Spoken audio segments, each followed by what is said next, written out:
उमर जवेद, आप agriculture finance officer agriculture हैं national bank of Pakistan में। तो आज एक सर से हम देखेंगे कि रिक्रूटमेंट प्रोसीजर क्या होता है। एक जनरल सा ब्रीफ सा जो है वो टाइमलाइन सर बताएंगे। उसके बाद जितने भी डिस्कशन के इम्पोर्टेंट टॉपिक्स हैं वन बाय वन सर उनको डिस्कस करेंगे। खास तौर पे जिनकी कल डिस्कशन है वो वाले टॉपिक्स जो हैं वो आज के लेक्चर में कवर होंगे और कल के लेक्चर में रिमेनिंग टॉपिक्स जो हैं वो हम डिस्कस करेंगे। Sir very warm welcome, please continue, over to you. अस्सलाम वालेकुम सर जुनैद, बहुत बहुत शुक्रिया आपके इस एक आलीशान प्लेटफॉर्म पे जहाँ पर सब एग्रीडियंट को आप सबने इकट्ठा किया है। बड़ी खुशी हुई सब एग्रीडियंट्स को एक साथ देखकर। माशाल्लाह से एग्रीकल्चर ऑफिसर की पोस्ट के बाद अब एमबीपी की पोस्ट में सारे एग्रीडियंट इकट्ठे हैं। बड़ी खुशी हो रही है। Thank you so much sir Junaid, and this your platform.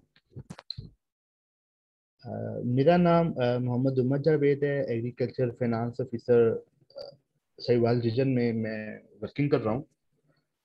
मेरी MSc entomology agriculture university Faisalabad से कंप्लीट हुई है और अभी रिसेंटली ज्वाइन किया है। लास्ट ईयर वैकेंसीज आई थी जिसमें मैंने अपने रीजन में थर्ड पोजीशन गेन की थी। बाकी आज मैं कुछ डिस्कशन करूंगा जो हमारी मेन टॉपिक्स हैं जिनका हमें बताया गया है, या जो टॉपिक्स जो स्टूडेंट्स को अलॉट हुए हैं जिनकी कल डिस्कशन है। मैं शुरू करता हूँ। इंट्रोडक्शन। बेसिकली इंट्रोडक्शन जो है इसको तीन तरह के नाम दिए गए हैं। रिलेशनशिप ऑफिसर एग्रीकल्चर फाइनेंस, इसको एग्रीकल्चर ऑफिसर भी कहते हैं, एग्रीकल्चर फाइनेंस ऑफिसर भी कहते हैं, या जो किसी और बैंक से जिनका ताल्लुक है या किसी के से सुना होगा, एमसीओबी से कहते हैं, मोबाइल क्रेडिट ऑफिसर। अब नेशनल बैंक में इस पोस्ट का नाम है रिलेशनशिप ऑफिसर एग्रीकल्चर फाइनेंस। मेरा सेल्फ इंट्रोडक्शन मैंने बता दिया है। मेरी एमएससी एंटोमोलॉजी है। मेरी पीएचडी इंसेक्ट माइक्रोबायोलॉजी में चल रही है, लांचो यूनिवर्सिटी चाइना से। मेरिट नंबर मेरा 3 था। लास्ट ईयर मैंने 45 नंबर लेकर रीजन में मैंने थर्ड पोजीशन ली थी और इंटरव्यू में मेरा फर्स्ट नंबर था। जिस तरह मेरी प्रिडिक्शन के अकॉर्डिंग जिस तरह पोस्ट आई, पोस्ट के साथ मैंने बताया कि अब पेपर होगा, उसी हिसाब से पेपर भी हुआ, उसी हिसाब से रिजल्ट भी आया। अब इंशाल्लाह इंशाल्लाह जिस तरह मेरी प्रिडिक्शन के अकॉर्डिंग अब अगर इन 5-6 दिनों में अगर डिस्कशन होती है तो फाइनल इंटरव्यू के लिए आपको कॉल दिसंबर के आखिर में आ जाएगी और आपकी अपॉइंटमेंट लेटर फरवरी में आ जाएगा और आपकी ज्वाइनिंग मार्च में होगी। जिस तरह मेरी ज्वाइनिंग स्टाफ कॉलेज लाहौर को 15 मार्च को मेरी ज्वाइनिंग होगी थी। जी सर, आगे चलें। कई डिस्कशन है और काफी दोस्तों के मैसेज आए हैं, आपकी ड्रेसिंग गेटअप किस तरह होना चाहिए। अब ये बड़ा इम्पोर्टेंट क्वेश्चन है कि हम एक पैनल के सामने बैठने वाले हैं। उस पैनल के सामने जब हमने बैठना है तो हमारी ड्रेसिंग कैसे हो, इसके लिए कई सवालात उठे हैं। मुझे बताया भी है किस तरह की ड्रेसिंग। आज मैंने ना एक तरतीब दे दी है एक स्लाइड में, लड़कियों की ड्रेसिंग और लड़कों की ड्रेसिंग।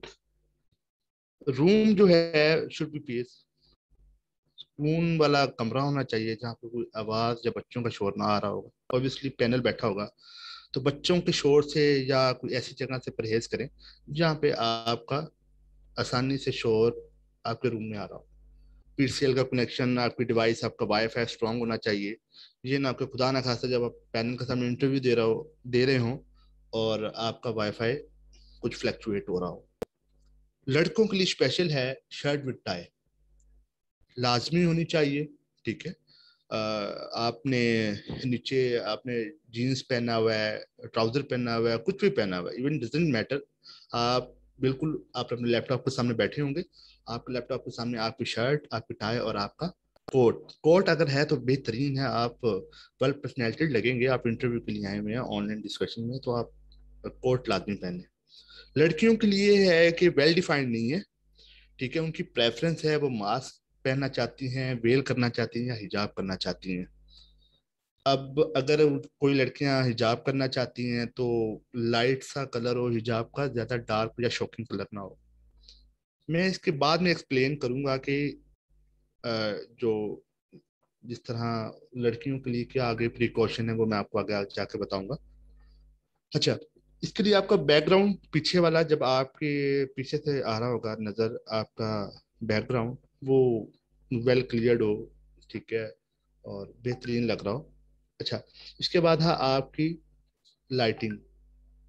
रूम की लाइटिंग बेहतरीन होनी चाहिए ताकि रूम में आपका हो रहा हो, ताकि आपका फेस में शेडो ना आ रहा हो, बिल्कुल स्ट्रेट लाइट हो। हैंड फ्री यूज करना चाहते हैं हैंड फ्री यूज कर ले। हैंड फ्री में ये होगा कि आपकी आवाज़ क्लियर रूम तक पहुंचेगी। ठीक है, अगर आप हैंड फ्री नहीं यूज करना चाहते, आपका लैपटॉप का माइक सही वर्किंग कर रहा है तो इट्स ओके, आप अपने लैपटॉप का माइक यूज करें। और आप लाउडली बोलना चाहते हैं, लाउडली, ज़्यादा लाउड ना बोलें कि आपकी आवाज़ शाउटिंग फील हो। नॉर्मल नॉर्मल रखें। बेहतरीन ये है कि आपकी हैंड फ्री होनी चाहिए। सर काइंडली नेक्स्ट करिएगा। ये सबसे ज़रूरी है, मोस्ट इम्पोर्टेंट डिस्कशन, इंग्लिश में हो या उर्दू में। जुनेद भाई, ये तो हमेशा ये सवाल बड़ा कंफ्यूज करता है हम कैंडिडेट्स को कि डिस्कशन हमारी जो है, हमारा इंटरव्यू इंग्लिश में हो या उर्दू में। अब ये ऑनलाइन सेशन है तो बेहतरीन है कि आप अपना ग्रीटिंग करें, सलाम करें उनको, हाल वगैरह नहीं पूछना। अस्सलाम वालेकुम। अपना इंट्रोडक्शन करवाएं इंग्लिश में। आपका नाम क्या है इंग्लिश में, अपने डिपार्टमेंट का बताएं, अपनी यूनिवर्सिटी का नाम बताएं। यूनिवर्सिटी का नाम बड़ा इम्पेक्ट करता है आपकी ना लाइफ में ना, कि आपकी एजुकेशन किस अदारे से है। ठीक है, आप अगर एक्सपीरियंस है जो आपने अपनी सीवी में मेंशन किया जब आपने अपनी सीवी जमा करवाई थी, वो एक्सपीरियंस आपने अपना लाजमी मेंशन करें। क्योंकि जब मेरा इंटरव्यू हुआ था तो मेरी सीवी जो मैंने सबमिट करवाई थी वो सीवी उनके सामने थी। कैन यू बिलीव इट, मेरी सीवी उनके सामने थी। तो बेहतर ये है कि जो सीवी में आपने जब सबमिशन करवाई थी तब जो सीवी में जो था आपने वही बताना है। इसके बाद अपना बता दें रीजन कौन सा है, कौन से सूबे से हैं, पंजाब सिंध सर जहाँ से भी हैं बताएं। इसके बाद टॉपिक का नेम बताएं, टॉपिक का नाम नाम क्या है, टॉपिक का नेम इंग्लिश में बताएं। ठीक है, आपने उस टॉपिक के आखिर पे ये लाजमी बताना है कि मैं इस टॉपिक को किस तरह ब्रीफ करना चाह रहा हूँ। मेरा इवन के फेवर में टॉपिक है, मेरा इसको एग्री करना है या मैंने डिसएग्री करना है, या मैंने इसको क्या करना है, या इसके अगेंस्ट बोलना है या इसके रेफर में बोलना है, या इसको एग्री करना है या डिसएग्री करना है। ये आपने लाजमी बताना है। ठीक है, सम टाइम होता है ये कि जब हम डिस्कशन करने बैठ रहे होते हैं तब सामने उनके पास तो हमारा डाटा तो मौजूद होता है। उन्होंने एग्री पूछा, हम डिसएग्री पे बात शुरू करते हैं, ऑब्वियसली ये गलत इंपैक्ट पड़ेगा। उसने आपको पहले ही फुर्सत में फारिग कर देना। उन्होंने नहीं चीज ये ना, ऑब्वियसली ट्रैक पहले ही ट्रैक से हट गया। तो टॉपिक का नाम बताने के बाद आपने ये लाजमी बताना है कि I will talk about the favour या एग्री या disagree point of this topic. ठीक है, ये समझ लग गई। आपने अपने जो भी पॉइंट होगा, जो भी आपने उसमें वैलिड आर्गुमेंट, अपने कमेंट ऐड करने टॉपिक के रिलेटेड। और सबसे ध्यान वाली चीज ये है कि आपने क्रिटिसाइज नहीं करना, स्पेशली पाकिस्तानी कम्युनिटी को, पाकिस्तानी बैंक्स को, पाकिस्तानी ऑर्गेनाइजेशन को। जब आप किसी अदारे में इंटरव्यू देने जाते हैं आप क्रिटिसाइजिज्म से बचते हैं। ठीक है, आपने किसी चीज को क्रिटिसाइज नहीं करना, वैलिड डिस्कशन करनी है। वैलिड टॉपिक्स जो आपने, वैलिड टॉपिक्स पे जो पॉइंट आपने ऐड किए हैं वो आपने मेंशन करने हैं। रीजनेबल जो आप आर्गुमेंट दे रहे हैं, जो कमेंट आप दे रहे हैं, उनके पास आपका बैकअप रीजनेबल आंसर भी मौजूद होना चाहिए। इस पॉइंट को मैं अगली स्लाइड में डिस्कस करूंगा, ये मैंने क्यों कहा है। ज्यादा से ज्यादा ऑनलाइन डिस्कशन है, पाँच पाँच मिनट लेंगे, 5 मिनट लेंगे। आप कोशिश करें 1 मिनट में अपना इंट्रोडक्शन कंप्लीट करें, ज्यादा देर ना लगाएं। ना उनके पास टाइम है, ना वो आपको इतनी बात सुनेंगे। 1 मिनट में से कम वक्फे में अपने इंग्लिश में इंट्रोडक्शन कंप्लीट करें और क्लियरली आवाज में कहना है कि माय नेम इज दिस, मेरा डिपार्टमेंट ये है, यूनिवर्सिटी ये है, ये एक्सपीरियंस है मेरा। बस अपने टॉपिक का नाम बताएं, अपने उस टॉपिक का मेन एजेंडा बताएं, क्या है, फेवर में है, एग्री में या डिसएग्री में। 5 से 7 मिनट। अगर आपकी, मैंने एक लाइन बड़ी अच्छी ऐड की है, if you are playing good game, अगर आप अच्छी गेम खेल रहे हैं तो आपका 5 से 7 मिनट तक आसानी से इंटरव्यू जा सकता है। सर नेक्स्ट स्लाइड करिए। अच्छा, आफ्टर डिस्कशन, जब इंडिविजुअल डिस्कशन आप कर लेंगे, इंडिविजुअल डिस्कशन जब होगी, पहले तो आप पैनल के सामने जिस तरह सब लोग एक ही टाइम पे जब कनेक्ट होंगे, तो कोशिश ये करनी है कि सारे एक ही टाइम पे कनेक्ट हो। जब आप एक ही टाइम पे कनेक्ट होंगे तो आपने बिल्कुल इजी होके बैठना है, ठीक है। इवन कि आपके कैमरे में भी उनके सामने ऑन हो, पर वो आपको नजर नहीं आ रहे होंगे, आप उनको लाजमी नजर आ रहे होंगे। कोशिश ये करनी है आप उनके सामने बैठे हो तो कोई इस तरह की डिसेबल मूवमेंट ना हो, बिल्कुल इजी होके बैठे, ठीक है। अपनी बारी का वेट करें, जब आपकी टर्न आएगी ऑटोमेटिक कैमरा ऑन हो जाना है। लड़कियां ये ना समझें कि शायद हमें हर कोई देख रहा होगा, आपको मैडम कोई नहीं देख रहा होगा, गर्ल्स को कोई नहीं देख रहा होगा। गर्ल्स को सिर्फ वो जो पैनल वाले 3 से 4 लोग बैठे होंगे, सिर्फ पैनल वाले ही लड़कियों को देख रहे होंगे, ठीक है। और कोई और बंदा नहीं देख रहा होगा। मैंने यहाँ मैंने मेंशन किया है, पर्सनल डिस्कशन में camera display assess only in the front of panel. Panel के सामने कैमरा ऑन होगा, लड़कियां उनमें शो हो रही होंगी, लड़कियां लड़कों को किसी उनकी स्क्रीन पे शो नहीं हो रही होंगी, ठीक है।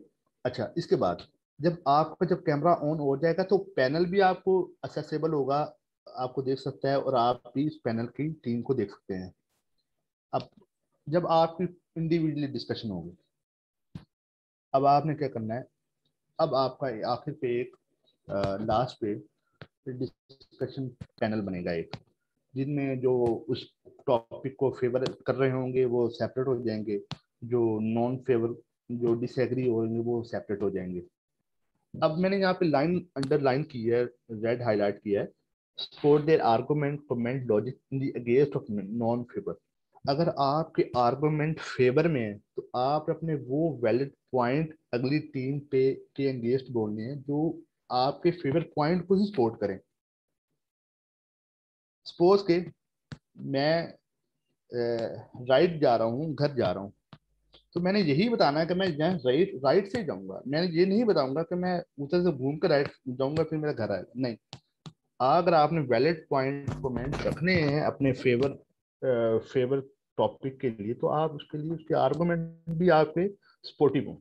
सेम इसी तरह अगर आप उसको डिसएग्री कर रहे हैं तो आपके आर्गुमेंट डिसएग्री वाले सपोर्टिव आर्गुमेंट हो, ठीक है। जो आपके पॉइंट के अगेंस्ट बोल रहे हो, हाँ जी जी उसको आपके पॉइंट बता सके, हाँ जी जी तुम गलत कह रहे हो या तुम ठीक कह रहे हो।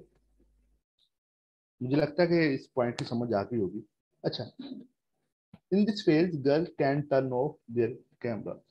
वो अपना लड़कियां अपना कैमरा चाहे ऑन कर लें चाहे ऑफ कर दें, बहरहाल ये है कि अपना कैमरा ऑन ही रखें, वो पैनल के सामने ही ऑन शो हो रहा होगा। All of your points are under supervision of the panel. जब आप इंडिविजुअली जब आप कुछ ना कुछ डिस्कस कर रहे होंगे, वो कुछ ना कुछ अपने बुक वगैरह पे कुछ ना कुछ लिख भी रहे होंगे कि इस बंदे ने ये वैलिड पॉइंट बोला है। Don't criticise your Pakistani bank या किसी भी पाकिस्तान के किसी भी ऑर्गेनाइजेशन को आपने ना क्रिटिसाइज नहीं करना। At the end of panel, जब आपका पैनल एंड हो जाएगा, वो आपको खुद ही गुड बाय कहेंगे, आपने गुड बाय खुद ब खुद नहीं कहना, उनकी पर है। ये नहीं है कि मैं उनसे पूछूंगा कि हाँ जी सर मैं जा सकता हूँ, नहीं, वो खुद ही लीव करें गुड बाय कहेंगे तो आपने गुड बाय कहना है। ये ना हो कि आप कहें जी मैं जा रहा हूँ जी अल्लाह हाफिज, नहीं। जूम मीटिंग आपकी जो हो सकती है 1 से 2 घंटे की भी हो सकती है, 2 से ढाई घंटे की भी हो सकती है, क्योंकि मुझे डिफरेंट टॉपिक्स पे आए हैं, डिफरेंट टॉपिक तकरीबन डिफरेंट ग्रुप से आ रहे हैं, 6-7 ग्रुप पे हैं जिनकी कल डिस्कशन है। मुझे समझ नहीं आ रही कल की मीटिंग किस तरह वो मैनेज करेंगे और कितनी देर तक चलती है। मोस्ट इंपॉर्टेंट आ गई, ये बेहतरीन चीज आ गई, sportive material, sportive material, sportive material. हर बंदे का यही सवाल है कि सर हम अपने एक जो हमने पॉइंट बनाए क्या हम सामने रख सकते हैं? जी बिल्कुल रख सकते हैं। आगे देखें, during discussion valid point notes should be kept near the I approach. आंखों की अप्रोच के करीब हो, आपने अपनी आई टर्न करके ऐसे नहीं देखना कि उनको पता चल रहा हो कि जनाब आप अपने पॉइंट को कॉपी कर रहे हैं, ठीक है। आपकी इवन दैट आप अपने लैपटॉप की जो आपके मेन इंपॉर्टेंट पॉइंट है जो आप कहते हैं कि आपके वैलिड हैं और स्पॉटिव हैं, वो आप अपने लैपटॉप के कॉर्नर पे वो स्टिकी नोट्स के साथ अटैच कर लें, बेहतरीन है, बेहतरीन है। चीटिंग करने के लिए बेहतरीन है, वो कर लें, ठीक है। आई ये अप्रोच में रखने हैं आपने पॉइंट, ठीक है। इसके बाद जो होगा, आपने जब may be any news conference held at few days, कोशिश ये करना है जब आपका जिन लोगों के डिस्कशन है, कोशिश वो लोग ये करें अपने अपने टॉपिक के रिलेटेड आज गूगल करके जाएं, गूगल करें कि आया कि पाकिस्तान में कुछ दिन पहले, कुछ महीने पहले या कुछ हफ्ते पहले कोई कॉन्फ्रेंस हुई है उनके टॉपिक के रिलेटेड। इस तरह शॉपिंग मॉल्स का अभी मैं बताऊंगा, कोविड जब अभी पिछले दिनों चल रहा था तो उन्होंने कहा था कि शॉपिंग मॉल बंद हो जाएंगे। वो कॉन्फ्रेंस हुई थी, वो जो हमारे फाइनेंस ऑफिसर, जो हमारे फाइनेंस के मिनिस्टर हैं, ठीक है, उनका नाम क्या था, सईद इकबाल, उन्होंने कहा था कि जो हमारे जो शॉपिंग मॉल्स है ना वो बंद हो जाएंगे, ठीक है। जिनकी क्या कहते हैं, अगर उनका कोई ऐसा वैलिड पॉइंट हो अकॉर्डिंग टू कोविड वो अटैच करना चाह रहे हो, तो काइंडली ये लाजमी मेंशन करेंगे, हाँ जी फलानी कॉन्फ्रेंस हुई थी तो फलानी कॉन्फ्रेंस में ये बात की गई थी। ये आपका वैलिड, उनको पता होगा कि जनाब बच्चा ना अपडेटेड है चीजों से। अच्छा, आगे क्या है, individual meeting you have 5 minute, आपको 5 मिनट होंगे। Argument comments have backup point in the group discussion, आप जो आर्गुमेंट दे रहे हैं उनका आपके पास बैकअप पॉइंट लाजमी होना चाहिए। ये ना हो कि जनाब आप एक ऐसी बात करें जो अचानक आपको माइंड में क्लिक हुई, जब वो मिसाल को तौर पे आपसे पूछ लें तो आप कहेंगे जी नहीं जी मुझे तो पता ही नहीं चली मैंने क्या बात की थी, बस मैंने बोल दिया था। नहीं, आप जो आर्गुमेंट दे रहे हैं उसका पॉइंट आपको बैकअप पॉइंट लाजमी होना चाहिए।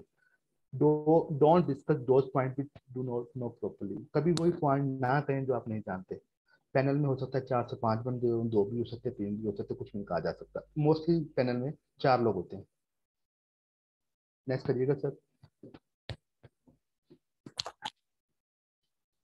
ये टॉपिक्स हैं जो दोस्तों की तरफ से आए गए, भेजे गए थे, वो ये टॉपिक्स हैं, ठीक है। ये टॉपिक्स ग्रुप में भी शेयर कर दिए गए हैं। जिन जिनके हैं, जिनकी कल की डेट में उनको आगे मैं मजीद डिस्कस करूंगा, जिनके नहीं हैं उनके हम कल कल शाम में या परसों में डिस्कस करेंगे। हम उनसे पूछ लेंगे कि जी ट्यूसडे वाले दिन किन की प्रेजेंटेशन है। ये टॉपिक्स हैं, इनलिस्ट किए गए हैं, ग्रुप में भी मौजूद है, आप देख लीजिएगा, काइंडली आगे करिएगा। Next sir. अच्छा, टॉपिक 1 है हमारा। टॉपिक 1 क्या है, impact of social media on this society. Obviously नाम से पता चल रहा है कि हमारा सोशल मीडिया का ना हमारी सोसाइटी पे पॉजिटिव इम्पैक्ट क्या है, नेगेटिव इम्पैक्ट भी। ये मैंने अभी पॉजिटिव इम्पैक्ट के जितने भी पहलू हैं मैंने वो डिस्क्राइब किए हैं, आगे इसके नेगेटिव पहलू भी हैं। अब आपने बताना है कि इसके पॉजिटिव इम्पैक्ट क्या है। ये मैंने लिंक्स दिए हुए हैं, ये लिंक डिफरेंट लोगों के ब्लॉग्स हैं जो बहुत बेहतरीन लिखे हुए हैं। इसमें जो कुछ पेपर है, अपडेटेड पेपर है, वो भी पढ़ लीजिएगा, मैंने खुद पढ़ा है, बहुत ही आसान डाटा है। जो जो चीजें यहाँ मैंने इन लिस्ट की हुई हैं वो इनमें से ही उठाई गई हैं, परेशान होने वाली बात नहीं है।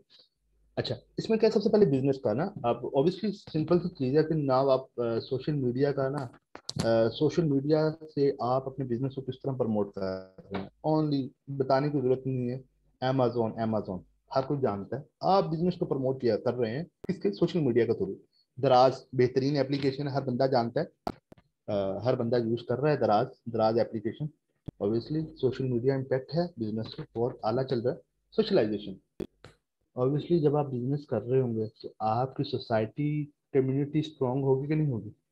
सोशलाइजेशन हो रहे हैं, आप सोशलाइज हो रहे हैं, ठीक है, ठीक है, आप सोशल में इन हो रहे हैं, सोसाइटी में इन हो रहे हैं कि आपका जनाब सोशल मीडिया आपको प्रमोट कर रहा है बिजनेस के हवाले से, एजुकेशन के हवाले से, या किसी भी आपकी प्रॉपर्टी ऑर्गेनाइजेशन के हवाले से, हर किस्म के हवाले से आपको सोशलाइज कर रहा है social media.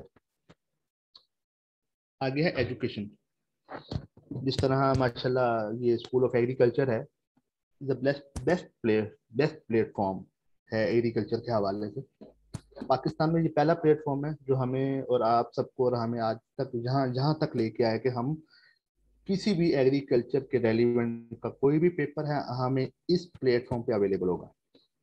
Thank you so much sir, आपका बहुत बहुत शुक्रिया है जो आपने इसमें स्ट्रगल की। अच्छा, अब इसके एडवांटेजेस क्या हैं और डिसएडवांटेजेस क्या हैं। ये मैंने अब लिंक्स डाले हुए ना, social media use for noble causes, social media use for promotion advertising, connectivity between people, ठीक है। ये ऊपर लिंक मौजूद है, जब आप लिंक को ओपन करेंगे ये वाले पॉइंट निकल आएंगे। अगर आप ज्यादा बेहतरीन पढ़ना चाह रहे हैं, जब आप लिंक को ओपन करेंगे इनमें ये पॉइंट निकल आएंगे, जब आप इन पॉइंट पे क्लिक करेंगे आपको मजीद डिस्क्रिप्शन मिल जाएगी। बहुत बेहतरीन लिखा हुआ है। मैं तो कहता हूँ जिस बंदे का जो टॉपिक है भाई यही पढ़ के चला जाए, यही लिंक यूज कर ले तो तफसीली पढ़ के चला जाए, इंशाल्लाह परेशान नहीं होगा वो, बोलने के वो काबिल होगा पैनल के सामने। अच्छा, इसके बाद आ जाता है social media drive traffic to your website. ठीक है जी, आप ट्रैफिक कर रहे हैं, अपनी वेबसाइट चला रहे हैं, बेतहाशा आप लोगों को सर्विंग दे रहे हैं, building community of the people, एक बहुत अच्छा आपका ग्रुप बन रहा है और लार्ज ऑडियंस है, लार्ज ऑडियंस आपकी बन रही है, लार्ज इंटरेक्शन है आपका, connected to the audience and customer interaction. इसमें दो चीजें आती हैं, आप इसको ना सोशल मीडिया का इम्पैक्ट सोसाइटी पे किसी भी हवाले से ले लें, आप बैंकिंग सेक्टर के हवाले से ले लें, एजुकेशन के हवाले से ले लें, प्रॉपर्टी के हवाले से ले लें, ठीक है, किसी ऑर्गेनाइजेशन या फंडिंग के हवाले से ले लें, किसी भी तरह से आपने ना इन्वॉल्व होना है ना, आप इन्वॉल्व हो सकते हैं सोशल मीडिया के थ्रू। ठीक है, अपने आप को कर सकते हैं। नेक्स्ट करिएगा सर।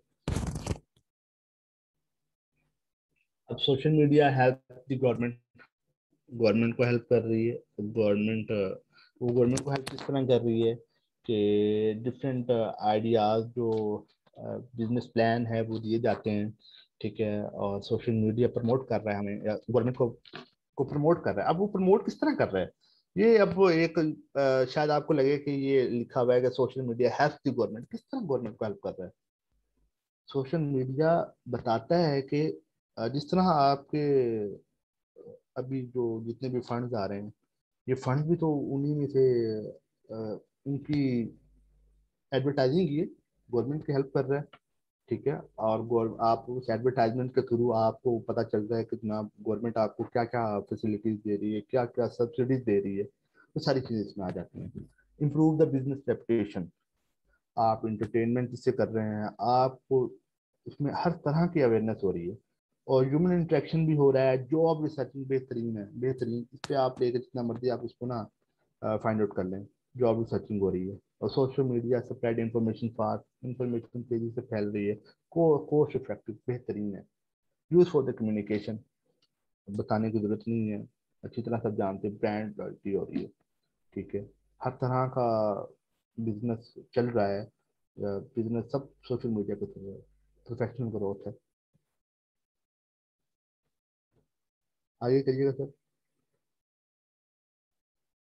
डिसएडवांटेज क्या है, इसका disadvantage of social media on growth in society, इसमें साइबर बुलिंग है, सोशल मीडिया बुलिंग है, साइबर बुलिंग आप अच्छी तरह जानते हैं, हिरासमेंट वगैरह के या कुछ इस तरह के केसेस जो इलीगल हैं या कुछ भी ऐसा है, हैकिंग हो रही है।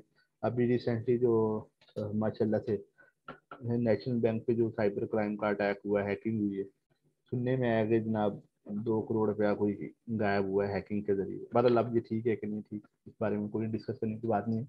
अच्छा, कहा था सिक्योरिटीज इश्यूज, जाहिर बात है सिक्योरिटी इश्यूज तो हो रहे हैं, जहाँ पे एक चीज फायदा दे रही है वहाँ तो नुकसान भी तो दे रही होगी। ठीक है, decrease face to face communication skill, आप ये सोशल मीडिया के थ्रू ना फेस टू फेस इंटरेक्शन नहीं कर पाते। जब फेस टू फेस इंटरेक्शन नहीं होगा तो कम्युनिटी कैसे स्ट्रांग होगी, कम्युनिटी स्ट्रांग नहीं होगा तो ट्रस्ट कैसे बनेगा, ट्रस्ट नहीं बनेगा तो बिजनेस कैसे चलेगा, अगर बिजनेस नहीं चलेगा तो आपकी रेवेन्यू कहाँ से आएगा, अगर रेवेन्यू नहीं आएगा तो सारी बात आप घाटे में जाएंगे। ठीक है, सोशल मीडिया के थ्रू फेक न्यूज को बड़ी आसानी से फैल, जिसे रूमर कहते हैं, अफवाहें कहते हैं। ठीक है, रेपुटेशन, ठीक है जी, आपकी इज्जत का भी ना मुकदमर बन सकता है सोशल मीडिया के थ्रू, अल्लाह माफ करे। बाकी ये सारी चीजें आप अच्छी तरह जानते हैं। अच्छा, इसके बाद है एडिक्शन है, लोगों को एडिक्शन हुई हुई है, सोशल मीडिया बहुत सारा यूज करते हैं। ठीक है, नेगेटिव फीडबैक सोशल मीडिया पे बहुत सारे मिल जाते हैं। चीटिंग है, relationship issues on social media. ठीक है, और इसमें हेल्थ इश्यूज भी हैं, वो भी डिस्कस होते हैं। ठीक है, और वो भी डिस्कस किस तरह होते हैं, आपकी आइज खराब हो रही हैं, आपकी सेहत बैठ बैठ के सेहत इंक्रीज हो रही है, मोटापे का शिकार हो रहे हैं, गर्दन का इशू बन रहा है, मोहरों का इशू बन रहा है, ये सब सोशल मीडिया या फोन यूजेज की वजह से, टाइम वेस्ट है सारा, सोशल मीडिया का स्लीप प्रॉब्लम्स। जाहिर बात है 4-4 बजे तक नींद नहीं आती है सोशल मीडिया इस्तेमाल करते करते। नेक्स्ट चलिएगा, ये टॉपिक 1 मेरा क्लियर हो गया है। आप इसके अकॉर्डिंग जितना देख सकते हैं देख लें, मैंने ये आपको सारे पॉइंट बता दिए हैं। सर जो अब ये दूसरे टॉपिक्स आप खोलें जो अलहदा से स्लाइड है सर, वो आप ओपन कर लें। इसमें टॉपिक 1 ही डिस्कस करने वाला था।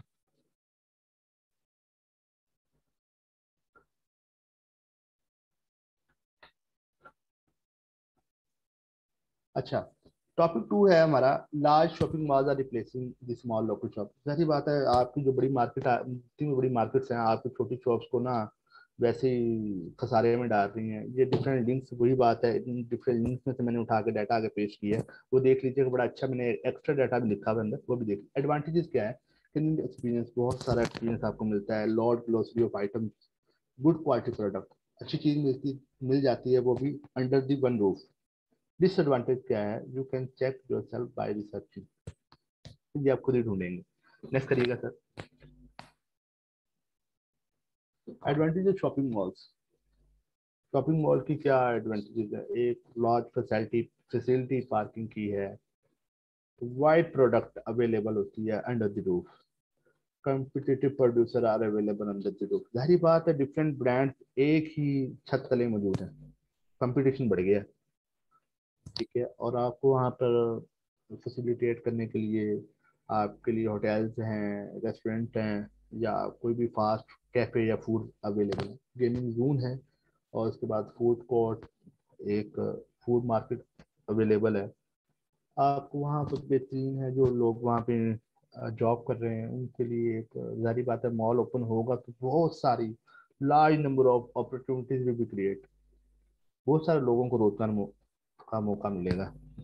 ठीक है, अगर आप एक अपना आउटलेट चलाना चाहते हैं तो आप किसी, अगर आपके पास कम पैसे हैं, कम पैसे में कुछ बड़ा हासिल करना चाहते हैं, बेहतरीन है आप किसी मार्केट, किसी शॉपिंग मॉल में बैठ जाएं, जो चीज़ 2 रुपए की वो 3 रुपए में बेचें, 4 रुपए में बेचें, ऑब्वियसली आउटपुट मिलेगा। It save your time and money.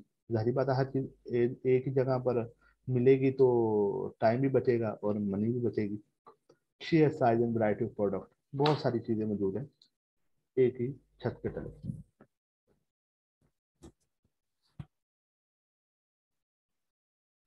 Sir next करिएगा। ये भी ऑनलाइन मैंने बताया कि ऑनलाइन सर्विसेज और इसी के एडवांटेजेस क्या हैं। बिजनेस आपको 24 घंटे ऑनलाइन मिलेगा, 24/7 डेज मिलेगी। ठीक है, कॉस्ट सेविंग है, लोग समझते हैं कि शायद हम जाएंगे तो हमारा उसमें से कुछ रेवेन्यू बचेगा, हमारी कोई सेल वगैरह कुछ ऐसा है तो कॉस्ट भी हमारी सेव होगी। फास्ट डिलीवरी प्रोडक्ट है, हर चीज़ आसानी से अवेलेबल है, वहाँ पे मिल जाएगी आसानी से।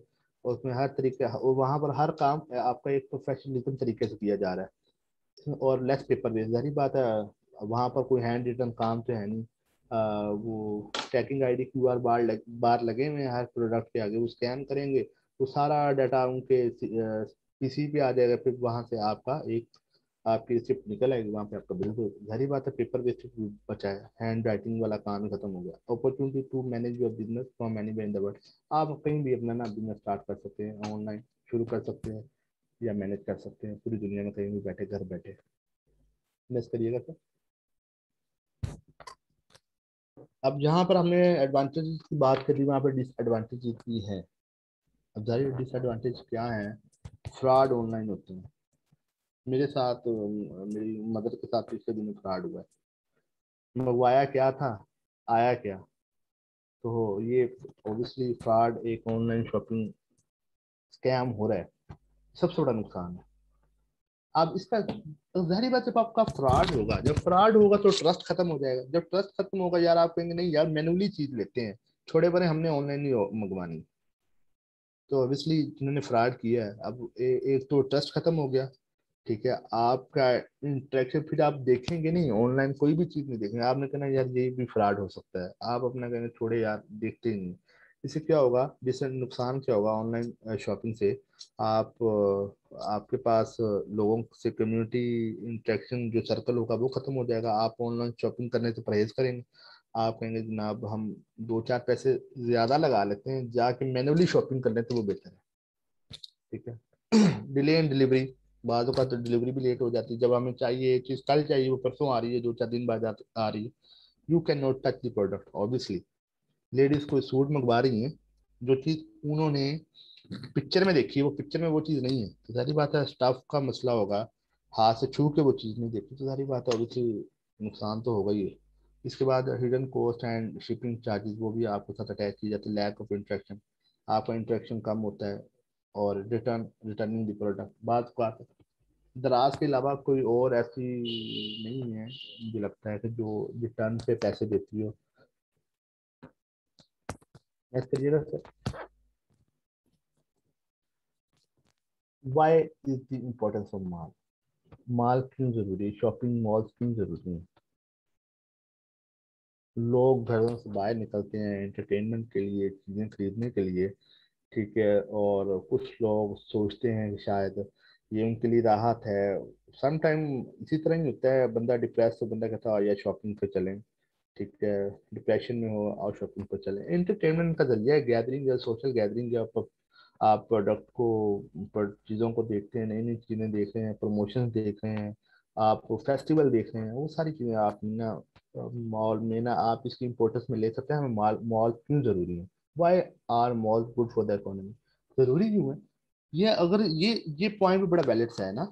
हमने मॉल मॉल जो है ना हमारी सोसाइटी में क्या किरदार अदा कर रहे हैं। ठीक है।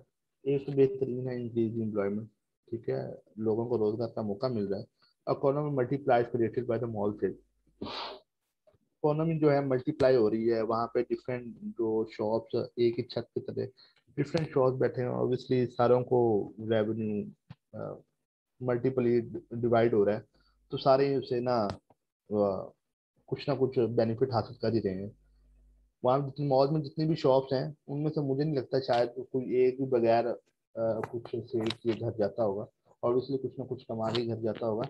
इससे क्या हो रहा है हमारा पाकिस्तान के लिए या हमारी income tax income board of revenue है। तो जाहिर बात है जब शॉप्स बनेंगी वहाँ पे जो भी इनकम होगी, इनकम क्रिएट होगी, उस पर रेवेन्यू टैक्स भी लगेगा। तो जाहिर बात है यहाँ से मॉल वालों को भी फायदा हो रहा है और यहाँ से गवर्नमेंट को भी फायदा हो रहा है। इनका increase the tax revenue, tax जो है गवर्नमेंट को पे हो रहा है। टैक्स करिएगा सर। मैंने इसमें कुछ इंपॉर्टेंट लिंक्स डाले हैं। ठीक है। इसके एडवांटेजेस मैंने भी इसमें बता दी हैं। ठीक है। वो आप सब देख लीजिएगा। इसमें पुअर कस्टमर सर्विस होता है, अनअवेलेबल पार्ट होता है। ठीक है। डिस्क्रिप्शन चीज़ों पे नहीं दी हुई होती, जो चीज़ें हमें चाहिए वो उसमें अवेलेबल नहीं होती। तो यही प्रॉब्लम होता है मॉल में जाने का। कुछ चीज़ें हमें बेहतरीन हालत में मिल जाती है, कुछ नहीं भी मिलती। बाद में जब ओपन की जाती हैं चीज़ें जो सील्ड होती हैं, जब वो घर आते हैं तो वो चीज़ का म्यार या वो क्वालिटी या क्वांटिटी वैसे नहीं होती। तो ये भी इसके डिसएडवांटेजेस में ऐड हो जाता है। ऊपर मैंने एक लिंक डाला हुआ है एम वी ऑर्गेनाइजिंग का ना, आप ये लाजमी लिंक देख लीजिएगा। इसमें डिसएडवांटेजेस इसमें ऐड किए गए हैं। नेक्स्ट करिएगा sir. How does shopping mall affect the local market. जारी बात है, पहले मैंने लोकल मार्केट पहले मैंने मॉल्स का मैंने एडवांटेजेस बताए, फिर उसका डिसएडवांटेजेस बताए। अब उन मॉल्स का छोटी दुकानों में क्या असर पड़ रहा है। बेहतरीन है टॉपिक, बेहतरीन है। मैं कहता हूँ उसके बारे में जितना आप देख सकते हैं ना देख लें, बेहतरीन टॉपिक है। Mall shopping mall have the intersect with tradition market place culture. सारी बात है। आपने ट्रेडिशन जो है ना, जहाँ इतने मॉल बन गए हैं, छोटी दुकानों पे कौन जाए है। ऊंची दुकान फीका पकवान वाली बात हो गई तो बंदा खुद ही कहता है यार जो चीज वहां पे है छोटी दुकान पे नहीं होती। तो ऑब्वियसली आपने खुद ही यहाँ से इसको डिफ्रेंशिएट कर दिया, बड़ी बड़ी शॉप को और छोटी शॉप को। ठीक है। वहां पर क्या कहते हैं कंज्यूमर बिहेवियर जो होता है वो भी बड़ा इम्पेक्ट करता है। अब लोकल मार्केट में आपको, जो छोटी मार्केट है वहां पर जो consumer interaction with salesman है वो ज्यादा है। जबकि आपका वहाँ पर जो है शॉपिंग मॉल में वहाँ पे इंटरेक्शन कम है। ये इसमें इसी तरह ही मैंने एक और लिंक डाला है, आप इसे भी देख लीजिएगा। ठीक है. What is the impact of supermarket and shopping mall on the small scale vendors and merchant. Supermarket and shops mall have reduced the growth of small retailer. जाहिर बात है चीज बिक नहीं रही है. जो चीज लाइटिंग में या सजा सजू के रखी हुई है किसी शोकेस में, किसी बड़ी मार्केट में, बड़ी शॉप में, वही चीज छोटी दुकान में 5 रुपए की, वहां 10 रुपए की है, फिर भी कस्टमर कहेगा नहीं यार मैंने वहीं से लेनी है. वो एक नाम दे दिया ब्रांड का, वो ब्रांड बन गया, शॉपिंग मॉल एक ब्रांड बन गया है. तो वही चीज ऑब्वियसली छोटे दुकानदार को वही चीज नुकसान में जा रही है. यही जिस तरह नेस्ले का एक जूस है, वो 30 रुपीज का है लोकल मार्केट में, छोटी शॉप में, छोटी दुकानों में, गली मोहल्लों की दुकानों में. अब वही जूस आप 50 रुपए में भी राजी हैं दे के बड़ी शॉप में ना. इसी तरह ऑटोमेटिकली आपने उसको खुद ही लोकल मार्केट का वैसे ही आपने ना उसकी तासीर ही खत्म अपने जेहन में खुद ही कर दी है. टेस्ट करिएगा सर. ये हमारा था दूसरा टॉपिक जिसके बारे में हमने डिस्क्रिप्शन की. अब हमारा नेक्स्ट टॉपिक स्टार्ट होगा. अब ये जो 2 टॉपिक मैंने डिस्क्राइब कर दिए हैं, इनके लिंक्स मौजूद हैं, आप इस स्लाइड पे आपको मिल जाती हैं, आप इनको बैठ के देखें, तसल्ली से पढ़ें. और ये दो जो टॉपिक्स के लोग हैं इनकी मैंने आज प्रेजेंटेशन कर दी है. बाकी सर नेक्स्ट आप करिएगा, खोलिएगा, नेक्स्ट टॉपिक स्टार्ट करते हैं.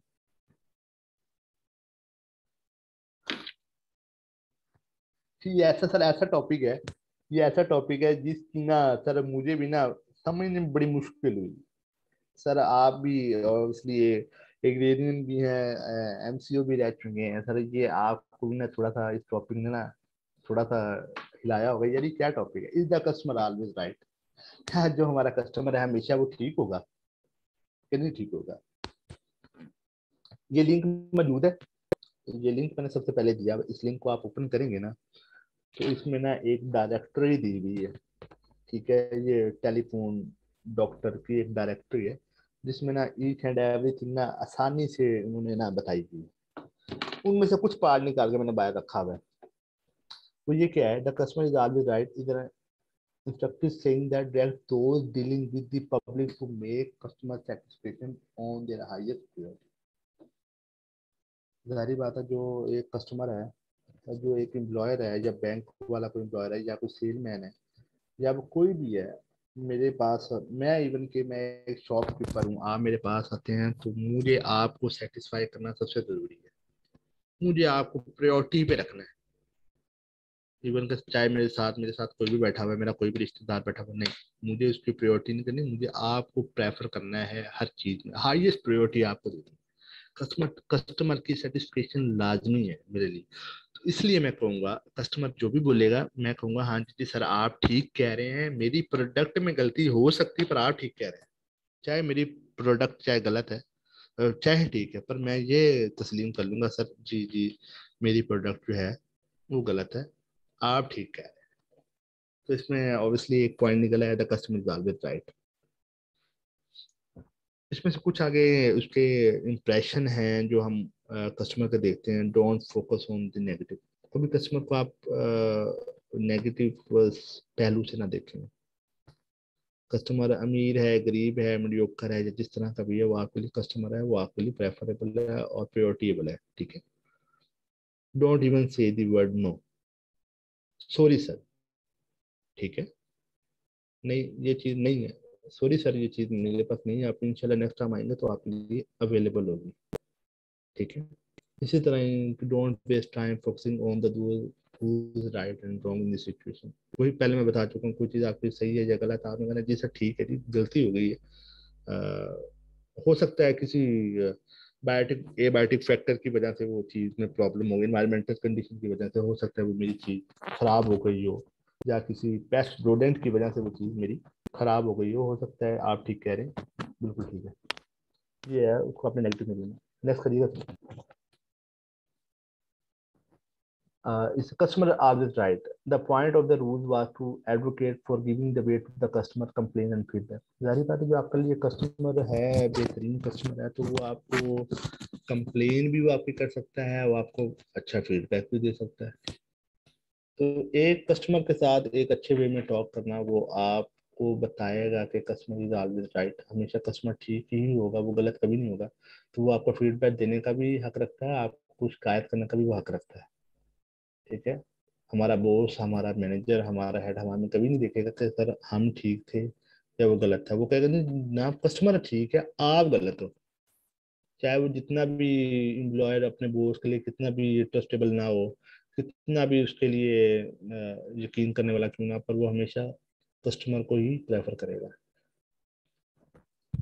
ठीक है, इसमें वो लिंक है, few points which can explain the customer is always right, trust है, साइड प्रॉब्लम है, रिस्पेक्ट लाजमी है, फीडबैक लूप है, सारी बात है, वो आपको फीडबैक देने का भी मजाज है, प्रोडक्ट डिजाइन है। ठीक है, वो जिस तरह की प्रोडक्ट आप उसको पेश करेंगे, आप वो आप उसके बारे में बताएंगे, वो सेटिस्फाई होगा तो फिर आपसे वो लेगा, तो आपकी एक इंटरेक्शन बनेगी, एक आपका कम्युनिटी बनेगी, आप उससे इंटरेक्ट होंगे, फिर जाहिर बात है आपके पर्सनल रिलेशनशिप चलेंगे उसके साथ कि बस वो बंदा कितना अच्छा है या ट्रस्टेबल है या बिजनेस के काबिल है कि नहीं काबिल। इसके बाद आखिर पर सजेशन, सजेशन वो दे के जाएगा, सजेशन आपने भी देनी, कस्टमर कैसा था, और कस्टमर भी सजेशन देने का बिल्कुल मजा आ जाए कि हाँ जी जी बंदे ने मेरे साथ सही ट्रीट किया कि नहीं ट्रीट किया। आगे एवरीथिंग कस्टमर वांट, कस्टमर क्या चाहता है। तो जब भी कस्टमर आता है ना, इसमें से मैंने एक पॉइंट, इसमें मेरी लाइन थोड़ी सी गलत हो गई है, मैं वो बता देता हूँ। कस्टमर जब भी आएगा ना, वो ये सोच के नहीं आएगा कि उसने लेना क्या है।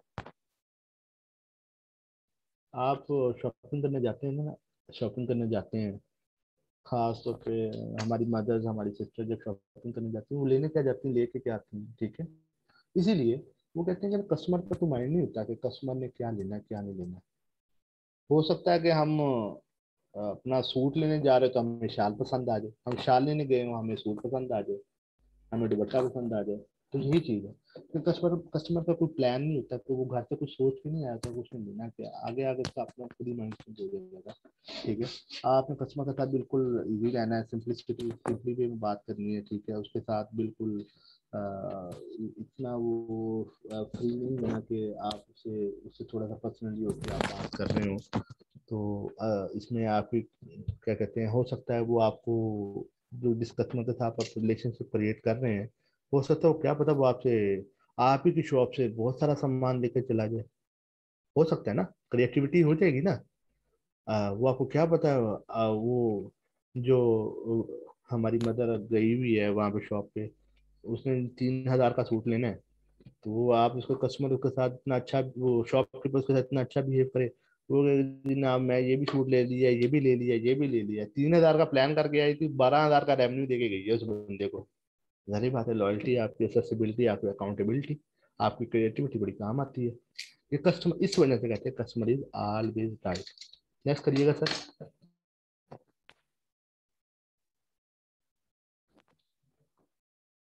What can you say about the customer is always right, that those dealing with the public to make the customer satisfied on the high priority। वही बात है, priority के लिए बहुत ज़रूरी है, सबसे ज़्यादा प्रेफरेबल हमारे लिए कस्टमर ही है। ये लिंक मौजूद है, आप लाजमी देख लीजिएगा। जिन बंदों की आज मौजूद है, आप प्रेजेंटेशन आज है, तो आज वो अपने लिए टाइम निकाल के लाजमी ये चीज़ें देखें।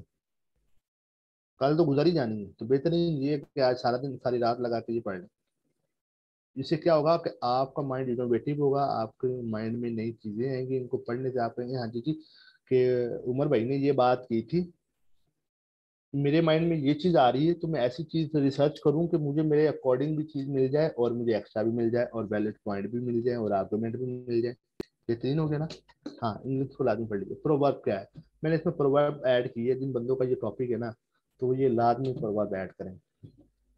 ये अमेरिकन कोई था, अमेरिकन रिटेलर पायनियर, ये लिखा हुआ है मैंने, turn off the American retailer point, इसने ना ये कुछ प्रोवर्ब कही थी। ठीक है, इसने कहा था it is not about doing what ever the customer ask. ठीक है, वो खुद से पूछता है, आपने ना इसकी परवाह नहीं करनी वो क्या कह रहा है, but listening to the customer and going to the extra mile to understand their need. अगर आप उसकी जरूरत पूरी करनी है तो आपको कहीं भी जाना पड़े ना, आपने कहना है जी सर मैं अभी मंगवा के देता हूँ। आप बंदे को बुलाएंगे जी भाई वहां से जाओ फलानी दुकान से जाओ, इस कस्टमर के लिए ये वाला सूट लेके आओ, उसने कहना है जी ठीक है सर मैं लेके आया। इसलिए customer is always right and priority table, ठीक है। Customer make the business, customer के साथ अच्छा ट्रीट कर रहे हैं तो आपको बिजनेस दे रहा है। गुड बिजनेस एथिक्स रखेंगे उसके साथ, ऑब्वियसली आपका रेवेन्यू बढ़ेगा। Standard of the customer service is excellent, ठीक है, ये चीज है। चलिए नेक्स्ट करिएगा सर।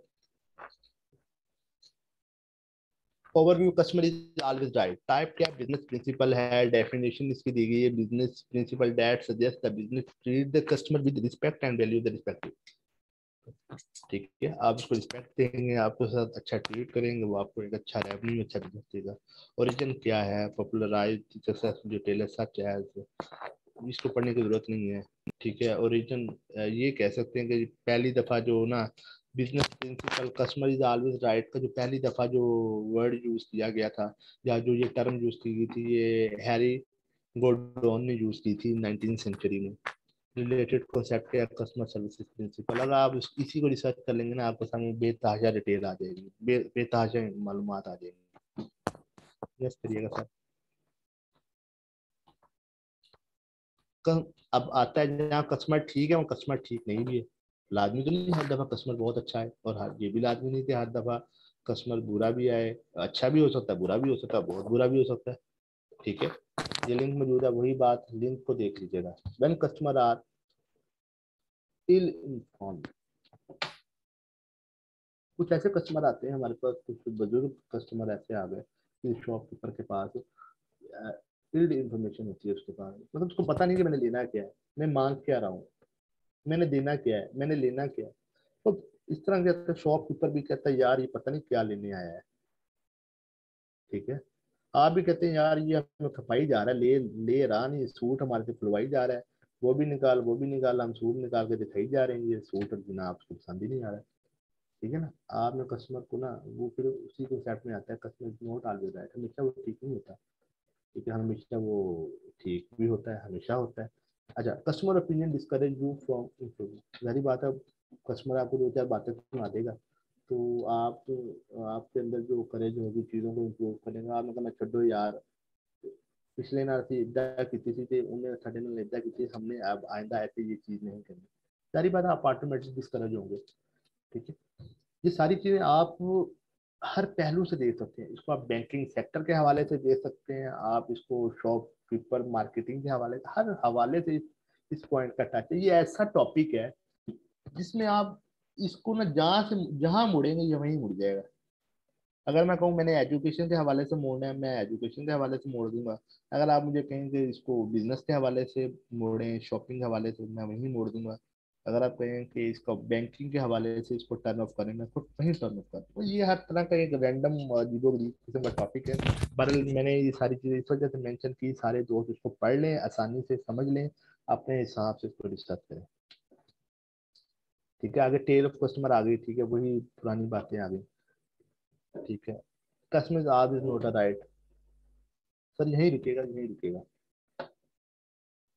तो सारी बात है, कुछ एम्प्लॉयमेंट हमारे कुछ ऐसे कस्टमर आते हैं जो बदजुबानी करते हैं, हमारे से सही तरीके से नहीं बोलते, ठीक है, उनका वे ऑफ टॉक भी बेहतर नहीं होता, ठीक है। उससे क्या होता है कि वो हमारे साथ बदतमीजी करेंगे, हम उनके साथ बदतमीजी करेंगे, सारी बात हमारी नौकरी जाने का खतरा है अगर वो हमारी शिकायत कर देंगे, ठीक है। ये चीज़ की ध्यान रखनी पड़ती है, ठीक है। This might create a combative environment, हमारी जारी बात है माहौल खराब हो सकता है, जारी बात है वो फिर गाली गलौज करेगा, हम भी उसको हाथापाई करेंगे, तो फिर जारी बात है हमारी उस क्या कहते हैं बिजनेस कम्युनिटी या हमारी बैंकिंग कम्युनिटी का इन्वायरमेंट खराब होगा।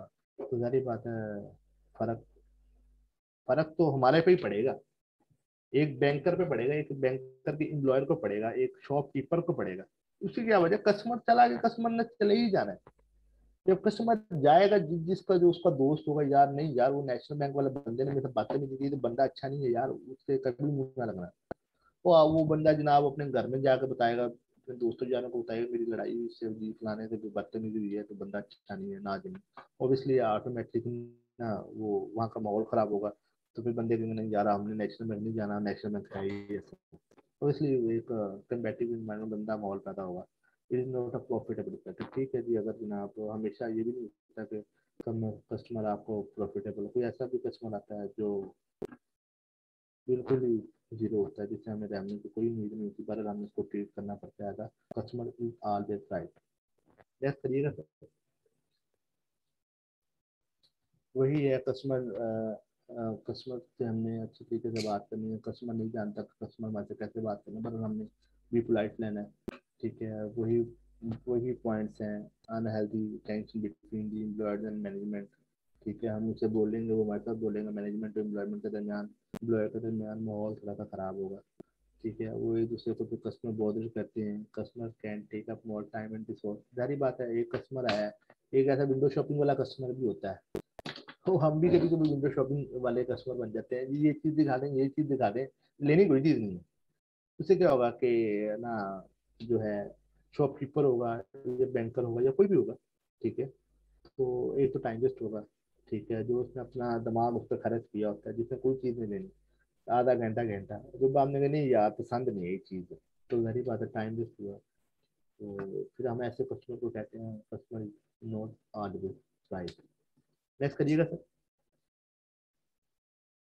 ये तुम्हारी कस्टमर वाली स्लाइड खत्म हो गई।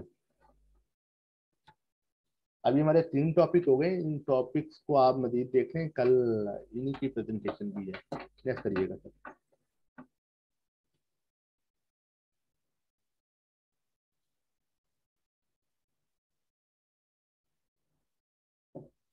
ये चीज आई ना मजे की। Social media can play an important role in relation creation and finding new customer. क्या सोशल मीडिया एक कस्टमर और ऑनर के दरमियान कोई ऐसा ताल्लुक पैदा कर रहा है जो सोशल मीडिया हमें न्यू रिलेशनशिप हम फाइंड कर सके, न्यू कस्टमर फाइंड कर सके, या हमें एक कुछ भी ऐसा रिसोर्स मिल जाए जो हमारे लिए ना फायदेमंद हो आगे। वाई और वाई नॉट, क्यों है ये चीजें, क्यों हो सकती हैं, क्यों नहीं होनी चाहिए। Why are the change customer life cycle, ये लाजमी पढ़िएगा, ये लाजमी पढ़िएगा, ये बहुत इंपॉर्टेंट पॉइंट है। ये जितने भी पॉइंट मैंने सामने लिखे हैं, awareness, engagement, evaluation, purchase, product and sportive experience, bonding, ये सारे इसी आर्टिकल में से उठाए हैं मैंने। ये बहुत इंपॉर्टेंट है, मैंने इस वजह से लिखा है कस्टमर लाइफ साइकिल, ये लाजमी पढ़िएगा। वही सिंपल सी बात है, चेंजिंग अवेयरनेस। सारी बात है, जब आप अवेयरनेस आपको होनी चाहिए, जब आप सोशल मीडिया के जरिए आप किसी बंदे के साथ एंगेज हो रहे हैं, अवेयरनेस होगी तो आप उसके साथ एंगेज होगे। जब आप उसके साथ एंगेज होंगे तो जारी बात आप उसको अवेलुएट करेंगे बंदा कैसा है। ठीक है, अगर आपने उसके साथ बिजनेस की बात चलानी है तो बिजनेस की बात करेंगे, उससे सेल एंड परचेज करेंगे। फिर प्रोडक्ट लिखा हुआ, प्रोडक्ट एंड स्पॉटिव एक्सपीरियंस, जारी बात प्रोडक्ट सेल परचेज होगी तो आपको सपोर्ट होगा, तो आपके एक एक्सपीरियंस बढ़ेगा आपका ऑनलाइन, जो है सोशल मीडिया के साथ रिलेशनशिप वाला वो भी एक्सपीरियंस आपको क्रिएट होगा। बॉन्डिंग एंड एडवोकेसी, ठीक है, आप इस बंदे के साथ एक ताल्लुक बनेगा, बॉन्डिंग एक स्ट्रॉन्ग होगी, जारी बात है वो आपको कल को रेवेन्यू दे सकता है। अब इसमें कुछ ऐसे टॉपिक्स हैं, नेशनल बैंक ने ऐसे टॉपिक्स में डाले हैं जो एक दूसरे से इंटरचेंज है। अब जो बंदा मेरी इन सारी स्लाइडों को देख रहा है, पढ़ रहा है, सुन रहा है, वो अगर इनको मेरी स्पीकिंग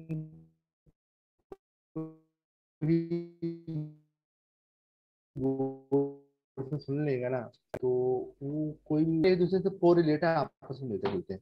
नेक्स्ट करिएगा सर।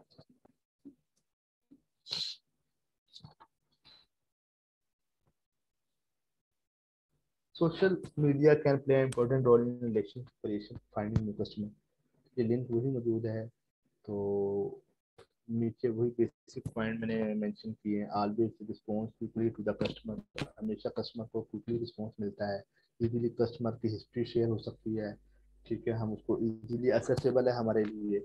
ठीक है, और हम उसका ऑनलाइन रिव्यू कर सकते हैं, वो हमारा ऑनलाइन रिव्यू कर सकते हैं। ठीक है, एजुकेशन कंटेंट है या कोई भी ऐसा कंटेंट है वो हम क्रिएट कर सकते हैं, शेयर कर सकते हैं, और एक अच्छी कन्वर्सेशन करके सोशल मीडिया पे डाल सकते हैं। ऑब्वियसली कुछ ऐसे भी हैं, हमारी ऑनलाइन मार्केटिंग चल रही है, सोशल मीडिया पे चल रही है और बेतहाशा चल रही है। ठीक है, लोग आपस में बात करते हैं, बिजनेस प्लान करते हैं, बिजनेस प्लान करके ऑनलाइन सेलिंग, परचेजिंग और रेवेन्यू क्रिएट करते हैं। बेहतरीन Fiverr, Upwork, you know better than me. तो be visible and available on the social media, हर टाइम आपको कस्टमर फाइवर पे, अपवर्क पे, पीपल पर आर पे और अमेजोन पे हर वक्त लोग अवेलेबल होंगे अगर आपके साथ उनका अच्छा रिलेशनशिप है तो। कैरी ऑन, नेक्स्ट करिएगा सर।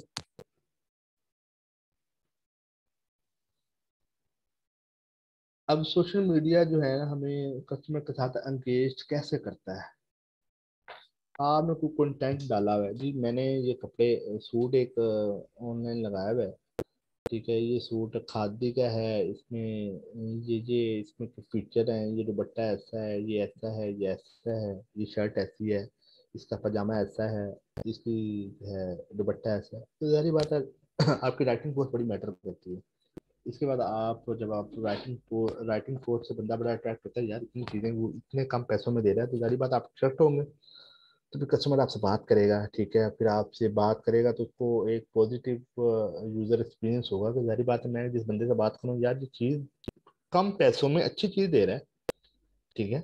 और ट्रैक कस्टमर एंगेजमेंट, जारी बात है आप कस्टमर के साथ एंगेज हो रहे हैं, ठीक है। ट्रेडिंग है स्टेज, वही बात, ठीक है, आप ट्रेडिंग करते हैं उसके साथ, आपकी राइटिंग पोस्ट बड़ी मैटर करती है, आपका बिहेवियर, आपका कम्युनिकेशन, ईच एंड एवरीथिंग बड़ा मैटर करता होता है। Advertise your brand and reputation, जाहिर बात है आप ऑनलाइन सोशल मीडिया के थ्रू आप अपनी प्रोडक्ट को शेयर एंड बेल आइकन और नोटिफिकेशन ये वो कमेंट, आप अपनी एडवर्टाइजिंग खुद ही की जा रहे हैं, वीडियो इमेज एंड ग्राफिक, ठीक है, ऑब्वियसली।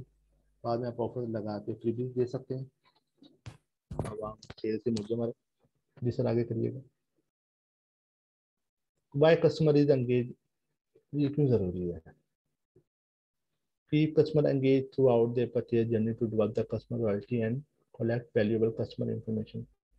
जारी बात आप किसी कस्टमर के साथ ट्रेड कर रहे हैं, सेल एंड परचेज कर रहे हैं, तो जारी बात है उसका ये भी तो देखना पड़ेगा ना जनाब, वो कितना उस पर आप रेवेन्यू या उस पर आप टाइम और अपना वक्त लगा के आप उस पर कोई मालूमात दे रहे हैं, तो आपको ट्रस्ट होगा तो आप उसके साथ अपनी डीलिंग करेंगे ना, कि ना को आपके साथ ऑनलाइन मार्केटिंग करके, ऑनलाइन आपके साथ बार्गेनिंग करके तो आपको वो कहेगा कि नहीं, जरूर नहीं, मुझे ये चीज़ पसंद नहीं है। तो कस्टमर के साथ एंगेजमेंट अपनी राइटिंग पोस्ट के जरिए, अपने बिहेवियर के जरिए, अपने ट्रस्ट के जरिए आप उसको ना एंगेज कर सकते हैं। Why engagement is important in digital marketing. Digital marketing में एंगेजमेंट कस्टमर के साथ क्यों जरूरी है। वो- वही वही डिजिटल मीडिया, वही वही मैं बता रहा हूँ ना, वही चीजें बार बार रिपीट हो रही हैं, सोशल मीडिया। आप सोशल मीडिया पर मार्केटिंग कर रहे हैं, कस्टमर का डाटा आपके पास ऑटोमेटिक आ जाता है। अब जाहिर बात है जो फेसबुक के जरिए ऑर्डर किए जाते हैं, उस फेसबुक के जरिए मेरा मेरा खुद का ऑटोमेटिक एंट्री लगी हुई, जब अपना ईमेल डालता हूँ मेरा ऑटोमेटिक मेरा नाम, मेरा नंबर, मेरा घर का एड्रेस ऑटोमेटिक आ जाता है। जाहिर बात है आप उसके साथ कस्टमर डाटा शेयर हो गया, कस्टमर का डाटा शेयर हो गया, डिजिटल मार्केटिंग हो रही है। तो वही चीज है social media. What is the use to grow the customer engagement through the engagement marketing. ये मैंने हाईलाइट किया हुआ, create great customer experience, make your brand relatable and meaningful, use push notification. जारी बात आप इस पेज को लाइक कर रहे हैं, जब लाइक करेंगे तो उसमें जो प्रोडक्ट मौजूद होंगे आपको वो चीज़ पसंद आएगी, जब आप उसको लाइक करेंगे कमेंट करेंगे तो जारी बात है आप उसको प्रेफर करेंगे। हाँ जी कि जब भी इसकी कोई भी इस पेज की नई चीज़ आए तो उसका पहला नोटिफिकेशन मुझे आए, तो फिर मैं उसको सी ऑफ करूँ, फिर बाद उसको मैं देखूँ और देख कर फिर वो चीज़ मंगवाऊँ या लूँगा जो भी करूँ। बड़ा ये भी बड़ा इंपॉर्टेंट होता है। नेक्स्ट करिएगा sir. Build customer relationship with the social media, create a customer service social media channel, ठीक है, आप एक चैनल बना सकते हैं, ठीक है, लोगों को सुन सकते हैं, ठीक है, कस्टमर का फीडबैक ले सकते हैं, उनसे अपना उनका डाटा ले सकते हैं और अपना डाटा शेयर कर सकते हैं, अपना एक्सपीरियंस शेयर कर सकते हैं, ठीक है, अपनी वीडियो बना के अपना कोई वॉइस नोट देकर उनको ना, जब कुछ ऐसे भी होंगे हमारे बेहतरीन सर जिनको हम, जब हमारी जितना सेल शॉप जो है हमारे कपड़े, तो हम एक ऑफर लगा देते हैं, एक के साथ एक फ्री, या अभी हमारे इतने सूट खरीदे हैं, 3 सूट खरीदे हैं और उसका हम आपको 2 सूट फ्री देंगे, या कुछ इस तरह के हम इंसेंटिव या रिवॉर्ड देते हैं। या वो कभी कभी हम ये भी कहते हैं जनाब आपकी तुरंतबाजी होगी, आपका नाम तुरंतबाजी में डाल दिया गया है, तो हम जो भी आपका प्राइस वो निकला है तो आपकी ये चीज़ आपको दे दी जाएगी, मतलब डिफरेंट ऑफर्स लगा के ना लोगों को अट्रैक्ट करना। शेयर यूज जनरेटेड कंटेंट, ठीक है, वही built an online community invaluable on social media. Yes करिएगा सर। वही चीज़ है, बार बार आप इसका नेगेटिव इम्पैक्ट क्या हो सकता है, ठीक है। ये हाईलाइटेड वर्ड देखें, with a partner, misconnective and jealousy, conflict arising from the disagreement of hard feeling and negative comparison. Different चीज़ें हैं, आप देख सकते हैं रिलेशनशिप जो है इफेक्ट होता है, नेगेटिविटी क्रिएट होती है जिसकी वजह से ना माहौल ख़राब होता है। क्या है ना, social media destroy the relationship. जाहिर बात है सोशल मीडिया ना ने सब मामला ख़राब करके रखे हैं। सोशल मीडिया से हमारा फैमिली इंटरेक्शन कम हो गया है, बीवी बच्चों का इंटरेक्शन कम हो गया, दोस्तों के साथ इंटरेक्शन कम हो गया। हम फैमिली रिलेशनशिप से दूर हो गए हैं ना, फैमिली ताल्लुकात हमारे ख़त्म हो रहे हैं या कम हो गए हैं। वही ऑब्वियसली ये डिस्ट्रॉय कर रहा है हमारे रिलेशनशिप को। नेक्स्ट करिएगा sir. What are the risk of social media to find customer. जब हम ऑनलाइन कस्टमर ढूंढते हैं तो हमें क्या किस चीज़ का खतरा होता है, वो साइबर बुलिंग, फ्रॉड ना हो जाए हमारे साथ। Bullying using the digital technology. जाहिर बात है जो हैकर बैठे हुए हैं तो उन्होंने डिजिटल टेक्नोलॉजी के जरिए आपके सिस्टम को हैक भी कर लेना है, और वो सारे मामला आप बेहतर तरीके से जानते हैं। इन्वेजन ऑफ प्राइवेसी, प्राइवेसी का खतरा होता है। आइडेंटिटी थेफ्ट, आपको जो भी सपोज आपने कोई भी प्रोडक्ट लगाई हुई है, लगा है चीज वो आपकी, बंदा कोई इसको कॉपीराइट खत्म करके वही वही चीज आपकी चीज अपने नाम के साथ बेची जा रहा है, और ऑब्वियसली आपका आइडेंटिटी चोरी होगी ना। वो और वही चीजें जो चिल्ड्रन से offensive images and messages present और स्ट्रेंजर होने की ग्रुप दे अदर मेंबर। ऑब्वियसली जारी बात है, खतरे खतरे या मसले मसाइल होंगे अगर इस तरह के कोई इलीगल कंटेंट जो पड़ा होगा। यस करिएगा।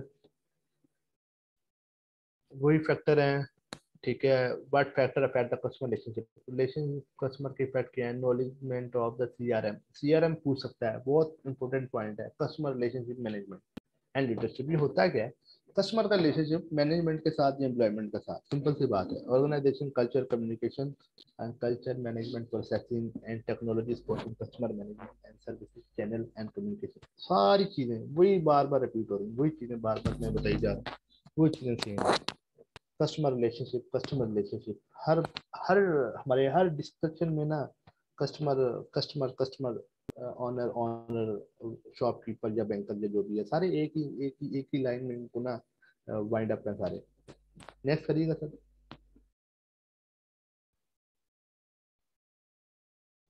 कस्टमर की सेटिस्फेक्शन क्यों जरूरी है, ठीक है। उनके लिए प्रोडक्ट उनके लिए अच्छा होना चाहिए, ठीक है, जो उनकी जरूरियात को पूरा करे, ठीक है, वो उसको हासिल करके खुश हो।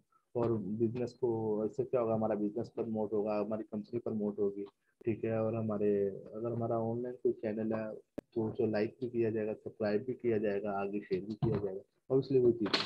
नेक्स्ट करिएगा सर। ये हमारा चौथा टॉपिक होगा।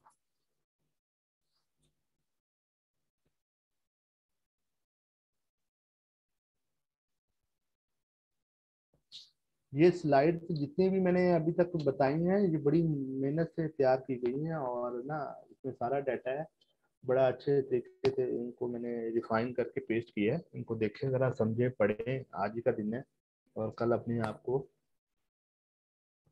स्पेशल करें इंटरव्यू के लिए ना। अगर अगला टॉपिक है, is it time to make a shift to industrial और technology economy from agriculture economy. कोई कह रहा है कि जनाब के क्या ये टाइम है हमारी इंडस्ट्री को टेक्नोलॉजी इकोनॉमी में शिफ्ट करने का। ये भी टॉपिक थोड़ा सा ना अजीब सा है, इसकी मैं अगर ना डिस्क्रिप्शन बताता हूँ।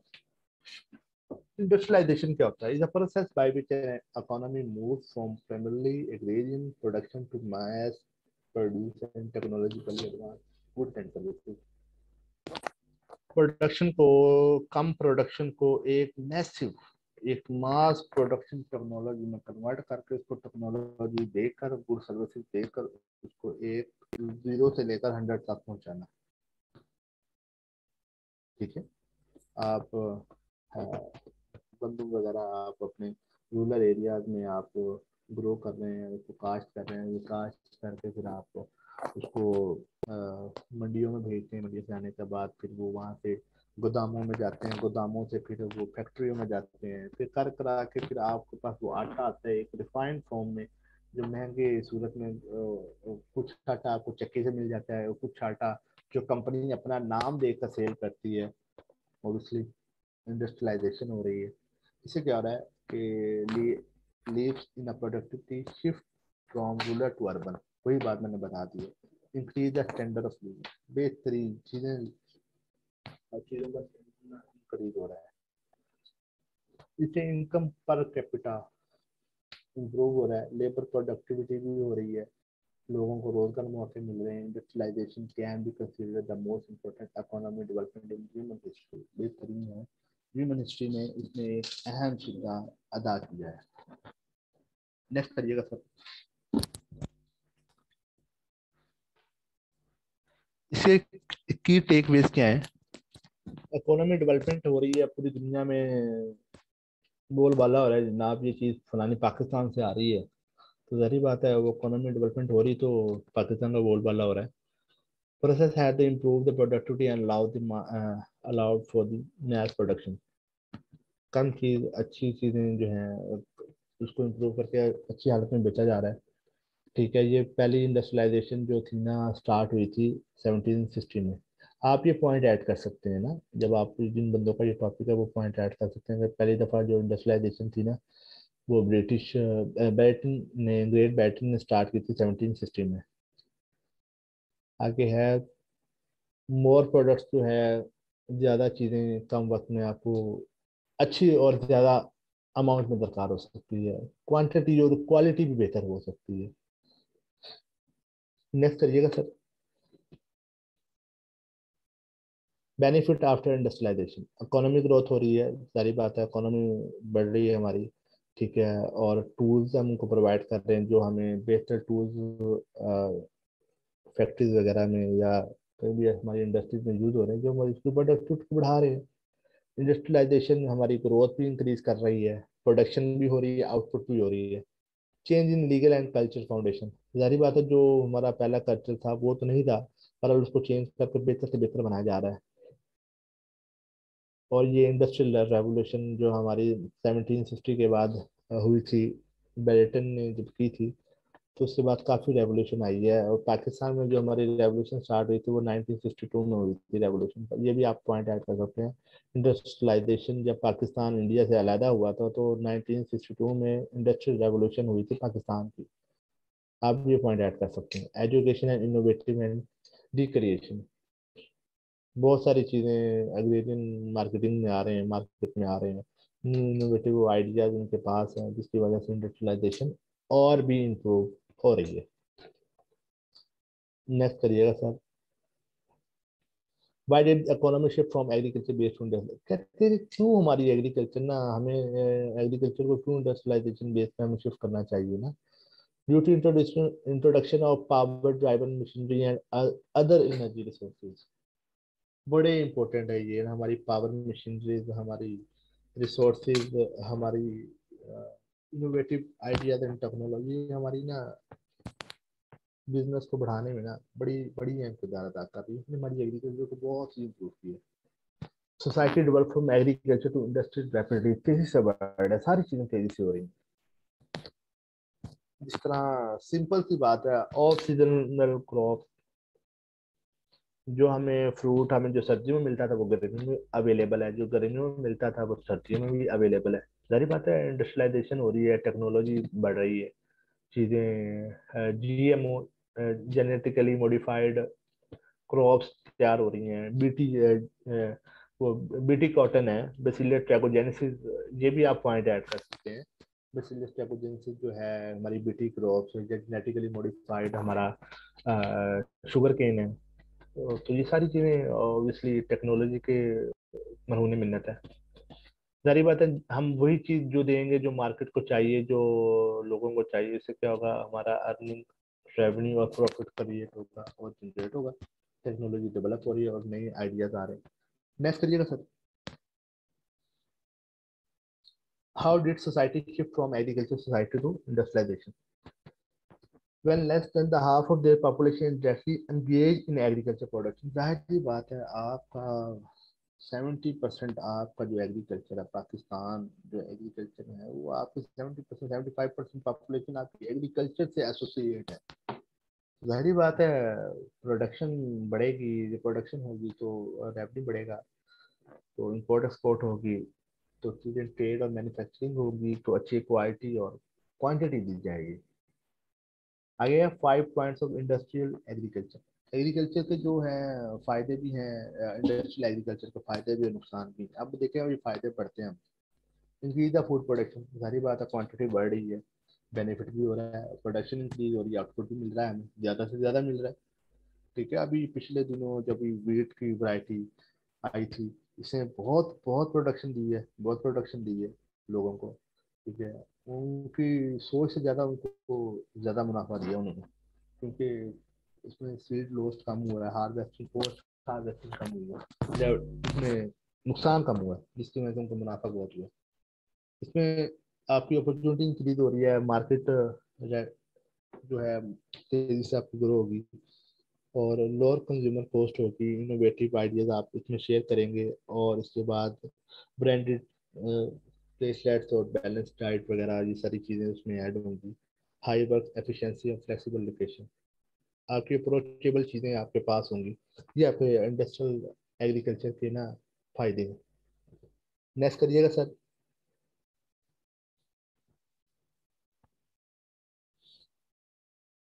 अब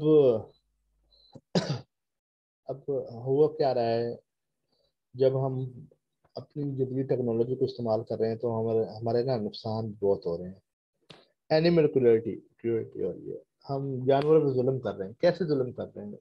हमारी गाय भैंसे हैं, जिनको हम सप्लीमेंट और स्टेरॉइड दे के ज्यादा से ज्यादा दूध हासिल करना चाहते हैं। नेचुरली वो एक दिन में कोई दे रही है 18 से 22 किलो, हम उनको सप्लीमेंट स्टेरॉइड देकर जनाब कह रहे हैं जनाब वो 40 किलो ही दे एक दिन में। तो स्टेरॉइड और सप्लीमेंट दिए जा रहे हैं जो नुकसान दे रहे हैं, जानवरों के साथ जुल्म हो रहा है, और पौधों के साथ भी जुल्म हो रहा है पेस्टिसाइड में, और स्टेरॉइड हम यूज कर रहे हैं, और डिफरेंट ऐसी पेस्टिसाइड, जीएम क्रॉप्स यूज कर रहे हैं, ऑफ सीजनल क्रॉप, ये भी पौधों के साथ जुल्म ही है, एग्रीकल्चर क्रॉपिंग के साथ। अब इसमें negative impact of small business agriculture.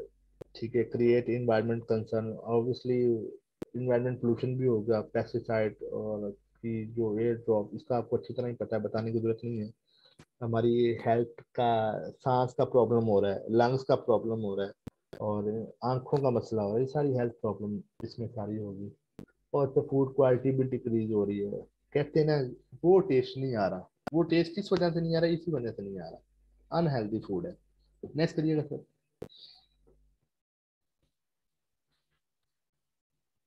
हमारे फायदे भी हो गए इस टॉपिक के, और नुकसान भी हो गए, सारा मैंने डिटेल से बता दिया, आप इसमें देख लीजिएगा। सर ये आखिरी लास्ट टॉपिक है ना सर?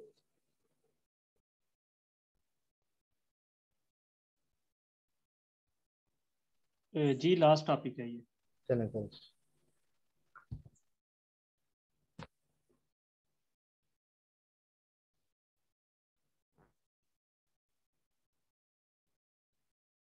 ये भी बड़ा ना अजीब सा टॉपिक है ना, जिस तरह वो मैंने आपको बताया था ना कि कस्टमर इज ऑलवेज राइट, इस तरह ये भी अजीब सा एक टॉपिक है, जिसको मैंने बड़ी अच्छी तरह ना डिस्क्राइब किया और पढ़ के डिस्क्राइब किया। इसको हमेशा आपने कहना ठीक ही है भाई, जैसा मर्जी हो जाए, हमने तो सही कहना है, इसको हमने गलत नहीं कहना।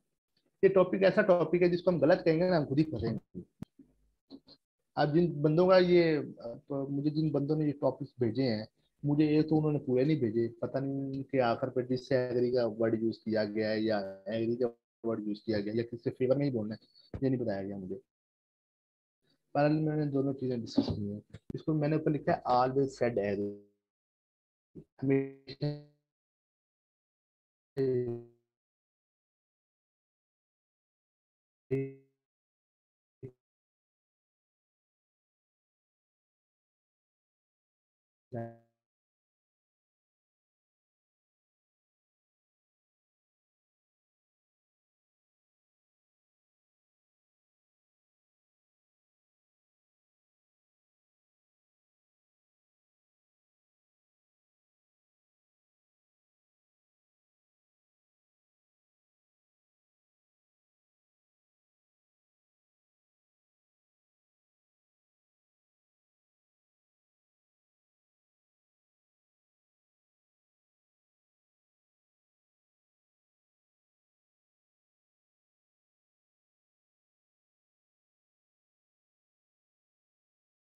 जी सर, आवाज आ रही है? जी सर, आप अब ऑडिबल है, प्लीज कंटिन्यू। अच्छा, सारी चीजें इसमें देखनी पड़ती हैं जिससे बच्चे को फायदा हो। ये करिकुलम बेसिकली ये निसाब है। निसाब क्या है? इसमें निसाब हर तरह का निसाब आता है। इसमें आप लाजमी नहीं है ये निसाब आपका एजुकेशनल हो, या आपके बिजनेस प्लान भी हो सकते हैं, आपके बैंकिंग प्लान भी हो सकते हैं, बैंकिंग पॉलिसीज राइट्स हो सकते हैं, आपके बिजनेस राइट्स एंड पॉलिसीज हो सकती हैं, आपकी एजुकेशन पॉलिसीज हो सकती हैं, आपकी पॉलिटिकल पॉलिसीज हो सकती हैं, आपकी गवर्नमेंटल पुलिसेस हो सकती हैं, फेडरल प्रोविजनल पुलिसेस हो सकती हैं। सारे हर तरह का निसाब जो भी चीज़ें हैं आपकी इससे जुड़ी हैं, निसाब से मुतल्लिक, वो सारी चीज़ें इसमें आज डिस्क्राइब की गई हैं। जरा इसे जरा गौर से देखिएगा। बट आज थ्री टाइप्स ऑफ करिकुलम, कितने तरह के निसाब मौजूद हैं। ठीक है, एक स्टेटेड करिकुलम मौजूद होता है, और एक हिडन होता है, और एक एक्सक्लूसिव करिकुलम होता है। अब स्टेटेड क्या होता है? स्टेटेड करिकुलम क्या होता है? वो करिकुलम जो हमेशा आपके पास आंखों के सामने मौजूद हो, जिसको आप पढ़ सकें, जिसको आप समझ सकें, जिसको आप अपने प्रैक्टिकली डिफाइन कर सकें या कर सकें। जिस तरह हमारा किताबें हमारे सामने मौजूद है, हम पढ़ते हैं, जो हमारा स्टेटेड करिकुलम हो गया। अनऑफिशियल क्या हो गया? अनऑफिशियल करिकुलम क्या हो गया? मिसाल के तौर पे हमारी सेल है। सेल में हम, हमारी किताबों में लिखा हुआ है cell is a unit of life. ठीक है, इसमें माइटोकॉन्ड्रिया, लाइसोसोम, ठीक है, गोल्गी ऑपरेटर्स, जो भी चीज़ें इसमें मौजूद हैं, ठीक है, ये तो हमें वो स्टेटेड कैरिकुलम में मौजूद है। जब हमारा एम कैट का पेपर होगा तो वो इससे डीपली पूछेगा, इसके इन सेल के टॉपिक के अंदर जाके पूछेगा। ये जनाब जिसमें जो मैंने ऑर्गेनेलिज बताई हैं, इनका वो पूछेगा। हिडन हो गया ना, किताब में वो मौजूद नहीं है, आपने उनको हिडन, वो हिडन है, वो हिडन है, वो उसकी गहराई में जाके आपसे पूछ लें। अगर आप चीज़ों का पता होगा तो वो आपका उसको अंडरस्टैंड करें, और उस हिडन जो है नॉलेज को या करिकुलम को पढ़ें, और जनाब उसको अंडरस्टैंड करके समझें।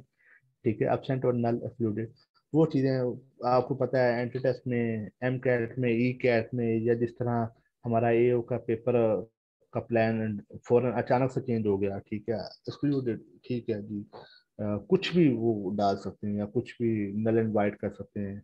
जो चीज़ पूछी गई, जो चीज़ बताई गई थी हमें ये करनी है, वो चीज़ उसमें ना दी गई हो, तो सारा ये ना एब्सेंट और नल एंड वाइट में आता है सारा, है ना, एक्सक्लूडेड करिकुलम में। इसमें अगर रिटर्न करिकुलम, वही बात हो गई जो आपको छपा हुए फॉर्म में मौजूद है। टॉट जो हमें पढ़ाया जा रहा है, स्पॉटेड जो चीज़ हमें दी गई, जो हमें स्पॉट करने के लिए मौजूद है, assessed and learn and hidden, ये सारे वो करिकुलम मौजूद है। ठीक है, आगे ये थ्री टाइप्स ऑफ करिकुलम के बाद ये की ना सब बेसिक टाइप्स हैं। ये सब लाजमी देख लीजिएगा आप ना, उनको पढ़ लीजिएगा, ये उनके नाम से पता चलता है, ज्यादा गहराई में जाने की जरूरत नहीं है। देख लीजिएगा, नेक्स्ट करिएगा। What is curriculum and its importance, जरूरी क्यों है? प्लान और गाइडेड लर्निंग एक्सपीरियंस होता है, जिसको हम पढ़ के कुछ ना कुछ सीखते हैं, और कुछ सीख के फिर उसे अपने इम्प्लीमेंटेशन करते हैं। वो कुछ भी हो सकता है, कोई जिसे हम किताबचा कहते हैं, कोई भी चीज़ हम प्रोडक्ट खरीद रहे हैं। मैंने फ़ोन लिया है, एक फ़ोन लिया है, उस फ़ोन में एक मेरा चार्जर होगा, मेरी हैंड फ्री होगी, उसमें एक आउटलेट होगी, छोटी सी किताबचा होगा, छोटी सी बुक होगी, जिसमें मेरा सारा डाटा जिसमें फ़ोन की डिस्क्रिप्शन और सारी चीज़ें लिखी होगी, जिसको अगर मैं अपने फ़ोन को मजीद बेहतर तरीके से समझना या जानना चाहता हूँ, वो मैं डिस्क्रिप्शन पढ़ूंगा, मुझे सारी बातें समझ आ जाएंगी कि इस फ़ोन में क्या क्या फीचर या क्या क्या क्लासिफिकेशन है, क्या क्या चीज़ें हैं, यानी इनोवेटिव चीज़ें जो इसमें ऐड की गई हैं। एंड्रॉयड का कौन सा वर्जन है, तो बताने का मकसद ये है कि मैं आपको इस वजह से आसान बता रहा हूँ ताकि आप इजीली अंडरस्टैंड कर पाएँ। ठीक है, और आपके पास वो छपी छपाई चीज़ें मौजूद है, आप उनको पढ़ के आप बता सकते हैं। वो ये refer to ensure that you are on the right track, जरी बात आप पढ़ेंगे पता चल जाएगा कि जनाब आपने जो फ़ोन लिया है, या जिस तरह मैंने ऑनलाइन देखा था, या मैंने देखा पढ़ा था, ये चीज़ वैसे ही मौजूद है कि नहीं। वो आपने जो उसकी करिकुलम जो आपकी उस मोबाइल फ़ोन की बॉक्स में मौजूद होगा, आप उसको पढ़ के सारा पता चल जाएगा कि आपके फ़ोन की कहानी क्या है, हिस्ट्री क्या है।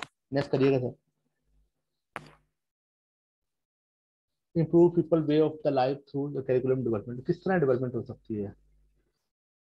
सारी बात है, जब जितने भी पॉलिटिक्स हैं हमारे एमएनए एमपी हैं, सारी बात है वहीं जहाँ वो असेंबली में बैठे हैं उनके पास स्पेशल आज एक एक्सपर्ट करिकुलम मौजूद है जहाँ से वो पढ़ के बताते हैं जी हाँ जी हमारी ये पॉलिसीज हैं, हमने इस पे बात करनी है। अगर फाइनेंस वाला मिनिस्टर है तो उसको पता है कि जनाब ये फाइनेंस के ये करिकुलम है और ये कंटेंट है, मैं इस पे बात कर सकता हूँ। वो ये कभी नहीं कहेगा, फाइनेंस वाला कहेगा कि जनाब आईटी में ये मसला चल रहा है। कभी भी फाइनेंस या आईटी वाला कभी भी नहीं कहेगा जनाब फाइनेंस में ये प्रॉब्लम चल रहा है। ठीक है। और इस तरह करके हर हर एक चीज़ का अलहदा से इंफॉर्मेशन और बुक्स और करिकुलम मौजूद है जो उसके रेलिवेंट ही लोग ही पढ़ते हैं। जिस तरह कांग्रेस के मेंबर हैं, हर जो जिस सीट पे जो जिस मिनिस्ट्री सीट पे मौजूद होगा उसका हर बंदे का अपना अपना डिपार्टमेंट होगा, अपनी अपनी उसकी रूल एंड रेगुलेशन होगा, वो दूसरा नहीं जानता होगा। Local government official governor and जो है माइल्स होते हैं। ठीक है। ठीक है, उसके बाद मेयर के पीछे हम कहते हैं जो हमारे ये डिविजनल लेवल पे होते हैं शायद। ये छोटी जो जितने भी सिटी हैं यहाँ पे मेयर नाम मौजूद है, और बड़े जो डिवीजन है ना उनमें मेयर मौजूद होते हैं। ये भी आपकी एडमिनिस्ट्रेशन लेवल पे काम करते हैं। ये नादम और ये चेयरमैन वाली सीट पे इनकी भी हायरिंग होती है। बिजनेस कम्युनिटी, सारी बात है, आप कुछ चीज़ पे बिजनेस करना चाह रहे हैं तो इसका भी कोई ना कोई रूल एंड रेगुलेशन होंगे। वही करिकुलम डेवलपमेंट बड़ी ज़रूरी होती है हर चीज़ के लिए ना, चीज़ों को जोड़ने के लिए, ताकि आप उसके प्रोसेस की, उनकी सेटिंग की, उनकी रूल्स की, रेगुलेशन की पता चल सके, ताकि आपने ये चीज़ अपने सामने वाले से या कस्टमर पे कैसे इम्प्लीमेंट करनी है। ठीक है। प्रोसेस का जानना बड़ा ज़रूरी है इन सब चीज़ें। नेक्स्ट करिएगा sir. What is the role of government in development? Government का क्या किरदार अदा है? Government has often provided the incentive for the entrepreneurship to take the hold। जाहिर बात है, जब डेवलपमेंट हो रही है तो उनको इंसेंटिव भी दिया जा रहा है जो उनके लिए एक मैनुअल तैयार करते हैं। अब जितने भी हमारे एमएनए एमपीएस हैं या हमारा जितने भी ये बिलावल भुट्टो वगैरह है, जितने भी हमारे पॉलिटिकल पार्टीज हैं, इनके सामने एक वो देख के पढ़ रहे होते हैं। उसमें जो ठीक लिखा है, उसमें जो भी लिखा है, हमारे जो है पॉलिटिकल लीडर ने वही पढ़ना है, चाहे वो गलत बोल रहे हैं। ठीक है। उनको जो डाटा प्रोवाइड किया जाता है वही वो लोग पढ़ते हैं, जिनमें वो पुलिस जो उनको पुलिस बना कर देता है, या जो उनके जो राइटर होते हैं जो उन पुलिस को पढ़ के जो लिखते हैं, जो कहते हैं कि हाँ जी बाब नंबर इतने में आर्टिकल नंबर फलाना और एक्ट नंबर इतना ये 2016 में आया था तो फलाने में ये बात हुई थी, तो हम उसके अकॉर्डिंग ही हम अपनी गवर्नमेंट को चलाएंगे। ठीक है। वही बात होगी। तो इसके लिए कैरिकुलम होगा तो आपको अगर किसी राइटर को एक्ट सपोज है एक्ट नंबर 18 सेक्शन नंबर 4 2019 में ये फलाना एक्ट आया था, तो मुझे इस एक्ट का पता होगा तो राइटर लिखेगा ना उस बारे में। तो यही चीज़ है। तो करिकुलम उसके लिए भी मौजूद होगा। ठीक है। ये आपकी ना vital role in improving the economy of the country.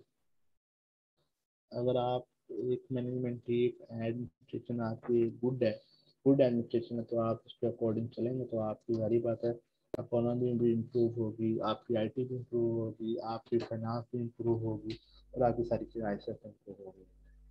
Next करिएगा। How to design your curriculum, किस तरह डिजाइन करना, प्रिंसिपल एंड पर्पस, कुछ मकसद होना चाहिए, कुछ उसके प्रिंसिपल होना चाहिए, इंटाइटलमेंट। ठीक है। उसके कुछ इंटाइटलमेंट चीज़ें भी मौजूद हों तभी बात बनेगी। बिलीफ एंड बैलेंस, उनका जब आप उनमें कुछ चीज़ डिस्क्राइब कर रहे हैं तो उनका ओवरवेटेड बैलेंस भी जरूरी है। Teaching narratives, plan the delivery of curriculum. ठीक है। जो चीज़ आप लिख रहे हैं या बता रहे हैं उनको आगे फॉलो अप करने के लिए आपको ना उनको डिलीवरी प्लान भी चाहिए होते हैं। रिसोर्स होंगे तो आप इम्प्लीमेंट करेंगे, हाई क्वालिटी रिसोर्स देकर आप करिकुलम को डिलीवर करेंगे। अब आपने एक अच्छा लिखा हुआ, जब तक आप उसको पब्लिश नहीं करेंगे लोग कैसे पढ़ेंगे? आपको पैसे नहीं होंगे, आप उस किताबों को पब्लिश नहीं करेंगे तो लोग कैसे करेंगे? जब उसे लोग पढ़ेंगे नहीं, रिव्यू कौन करेगा, उसको वैल्यूट करेगा कौन करेगा? फिर अच्छा है आपका कंटेंट या बुरा है वो कौन बताएगा? कोई भी नहीं बता पाएगा ना। इसके लिए रेवेन्यू भी जरूरी है। आगे करिएगा सर। पर्पज ऑफ करिकुलम, इसका मकसद क्या है? ये आपको डेमोन्स्ट्रेटिव एबिलिटी होती है जो आप अपने में क्रिएट करते हैं, फिर बाद में उसको अपने आप में सोच कर उसको राइट अप करके फिर उसकी और स्टेटमेंट देकर लोगों तक डिलीवर करते हैं। मैंने पहले भी एक बात बताई है पिछली स्लाइड में कि आप कुछ पढ़ेंगे, सोचेंगे, आर्टिकल लिखेंगे, कुछ डाटा आप लिखेंगे, कुछ एक्ट पढ़ेंगे, आपको कुछ नॉलेज होगा तो आप उसको डिलीवर कर पाएंगे। जब आप डिलीवर करेंगे सारी बात तो लोगों को वो चीज़ पसंद आएगी। जब लोगों को वो चीज़ को पसंद आएगी तो फिर आपकी फिर लोग उसको एवेलुएट करके फिर उसको रिव्यू करेंगे, फिर उसके बाद उसको वो एनालिसिस करेंगे ये चीज़ क्या थी। इसके बाद आ जाता है ability to identify and evaluate the relevant information, decision making and make the user diagnostic thinking skill. वही बात होगी, अगर आपने एवेलुएट किया होगा, चीज़ों को समझा होगा, तो आप अपने उसकी रूल एंड रेगुलेशन के अकॉर्डिंग आप उसको डायग्नोज कर सकते हैं, उसका एनालिटिकल एनालिसिस कर सकते हैं, उसका चीज़ें आप अंडरस्टैंड करके आगे डिलीवर भी कर सकते हैं। Understand the importance of team work. अगर सब हमारे मेजॉरिटी पॉलिटिक्स हैं, अगर सारे एक ही जगह इकट्ठे हो के अगर एक ही निसाब को पढ़ के अगर वो मुल्क को चलाएं तो मुल्क क्यों नहीं चलेगा। एक का मुंह इधर है, एक का मुंह उधर है, तो फलाने का उधर है तो फलाने को उधर है, तो जाहिर बात है तो इस तरह तो नहीं मुल्क चलेगा ना। टीम वर्क जरूरी है, डायनामिक ऑर्गेनाइजेशन गोल्स होंगे तभी बात बनेगी ना। आप अपनी टीम को, आप अपनी ऑर्गेनाइजेशन को एक अच्छे तरीके से चला सकते हैं जब आपका टीम वर्क होगा। इसमें आपकी एबिलिटी, आपकी थिंकिंग पावर, आपकी राइटिंग पावर बड़ी मैटर करती है। ये सारी चीज़ें आप में होंगी तो ये कैरिकुलम आपने पढ़ा होगा तो उन सारी चीज़ों को समझा होगा तभी आप उसको डिलीवर कर पाएंगे, तभी लोग उस कैरिकुलम का मकसद जान पाएंगे। अब जो बंदा एक फूड मिनिस्टर है या सीड एनालिस्ट है, अगर उसने अपने रूल्स, ब्रीडर रूल्स ही नहीं इसमें पढ़े, वो कैसे आइडेंटिफाई कर पाएगा कि 2019 में कौन सा एक्ट आया था इस चीज के मुतालिक। अब मैंने इस चीज के मुतालिक अब मैंने कॉन्फ्रेंस में बात करनी तो मैं किस तरह हवाला दूंगा कि 2019 में इस एक्ट के तहत ये चीज आई थी, तो मैं उस एक्ट के तहत ये बात कर रहा हूँ। ये सारी चीजें बड़ी मैटर करती हैं। इसलिए कहते हैं जो करिकुलम हो वो एक जैसा ही होना चाहिए, तो आपने हमेशा एग्री करना है, इसको आप डिसएग्री नहीं कर सकते। अगर आप डिसएग्री करेंगे ना आप खुद ही फंसेंगे, क्योंकि इसके लिए डिसएग्री का कोई पॉइंट मौजूद ही नहीं है। अगर आप इसको डिसएग्री करेंगे तो आप इसका मतलब अपने अपनी पाकिस्तानी पुलिस को आप क्रिटिसाइज कर रहे हैं, आप पाकिस्तानी ऑर्गेनाइजेशन को क्रिटिसाइज कर रहे हैं, तो ये मसला मिसाल आपके लिए कर रहे हैं। सर नेक्स्ट करिएगा।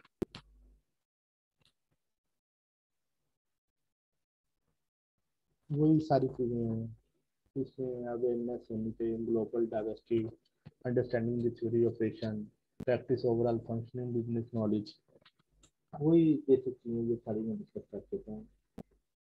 तो नेक्स्ट करिएगा, ये वही चीज़ है सर। हो गई सर खत्म सारी स्लाइड्स। जी सर, सारी ख़त्म हो गई हैं। स्टूडेंट्स के क्वेश्चन ले लेते हैं, उसके बाद इसको वाइंड अप करते हैं। जल्दी जी ले सर जी।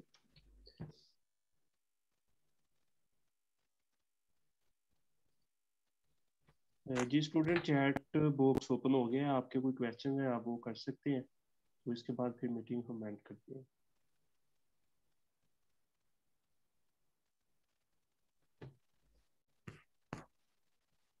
जुनेद भाई कैसा था डाटा? मुझे लगता है कि सारी आवाम को समझ आई होगी, कोई इसमें ये कहने वाला नहीं है कि भाई मुझे समझ नहीं आई। जी जी, समझ आइए उन्हें। सर दो दो दिन में सबको कंपाइल करना और मेरी एसोसिएट के साथ कंपाइल करना सर बहुत मुश्किल था, पर मैंने सबके लिए मैंने कोशिश की, मैंने कहा चलें। जी माशाल्लाह, बड़े ज़बरदस्त तरीके से आपने कंक्लूड की हैं चीज़ें।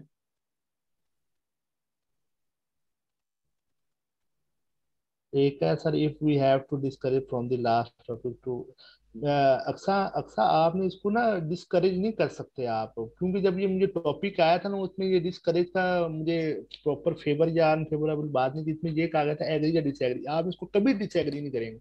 अगर आप डिसएग्री करेंगे आप खुद ही फंसेंगे। डिसएग्री करने का मकसद ये है कि आप अपने पाकिस्तानी पुलिस को, अपने पाकिस्तानी निसाब को गलत कह रहे हैं। जिस तरह जो चीज मैट्रिक में अब है, जो 2021 की जो मैट्रिक की किताब है, वही किताब 1996 वाले जो बंदा था उसने भी वही पढ़ी है, अब भी वही पढ़ी है। इनोवेटिव चीज तो कोई नहीं है। निसाब हमारा सेम ही चलता आ रहा है। हम इसी वजह से तो कह रहे हैं कि हम तरक्की नहीं कर पा रहे। क्यों नहीं तरक्की पा रहे? हमारे निसाब सेम है, हमारे निसाब में तब्दीली नहीं आ रही है। तो अब उसके अंग्रेज आप बोलेंगे ना, तो आप अपने आप पे पाँव पे कुल्हाड़ी मारेंगे, और जनाब आप अपनी पाकिस्तानी पुलिस को आप अंगेज करके उसको क्रिटिसाइज करेंगे, तो बेहतर यही है कि आप उसको ना एग्री में ही बयान करें। अब मुझे लगता है कि जितने भी ना ये नजीब ने सर बात की है कि टॉपिक किस तरह अपना करना है, इंग्लिश में बोलना है कि उर्दू में बोलना है, भाई जो है अपना जो सेल्फ इंट्रोडक्शन है वो इंग्लिश में देना है, और टॉपिक का नाम इंग्लिश में बताना है, और इसके बाद ये लाजमी टॉपिक के लास्ट में ये लाजमी बताना है कि मैं इसके फेवर में बोल रहा हूँ या अगेंस्ट में बोल रहा हूँ, या डिस्करेज कर रहा हूँ, इसको करेज कर रहा हूँ, ये जो भी करना कराना वो आपने टॉपिक में लाजमी मेंशन करना है। आपका हमारा टॉपिक को फिर भी देख लीजिएगा एक दफा अपनी ईमेल खोल के कि आपका टॉपिक एग्री पे था या डिसएग्री पे था, फेवर पे था या अनफेवर पे था, ये देख लीजिएगा। उनके पास डाटा रिकॉर्ड मौजूद होगा। आप फेवर में बोल रहे हो, वहाँ आपका टॉपिक आपकी ईमेल में लिखा हो जनाब डिसएग्री में, फिर क्या करेंगे? फिर ये मसले मसाले आपके लिए होंगे।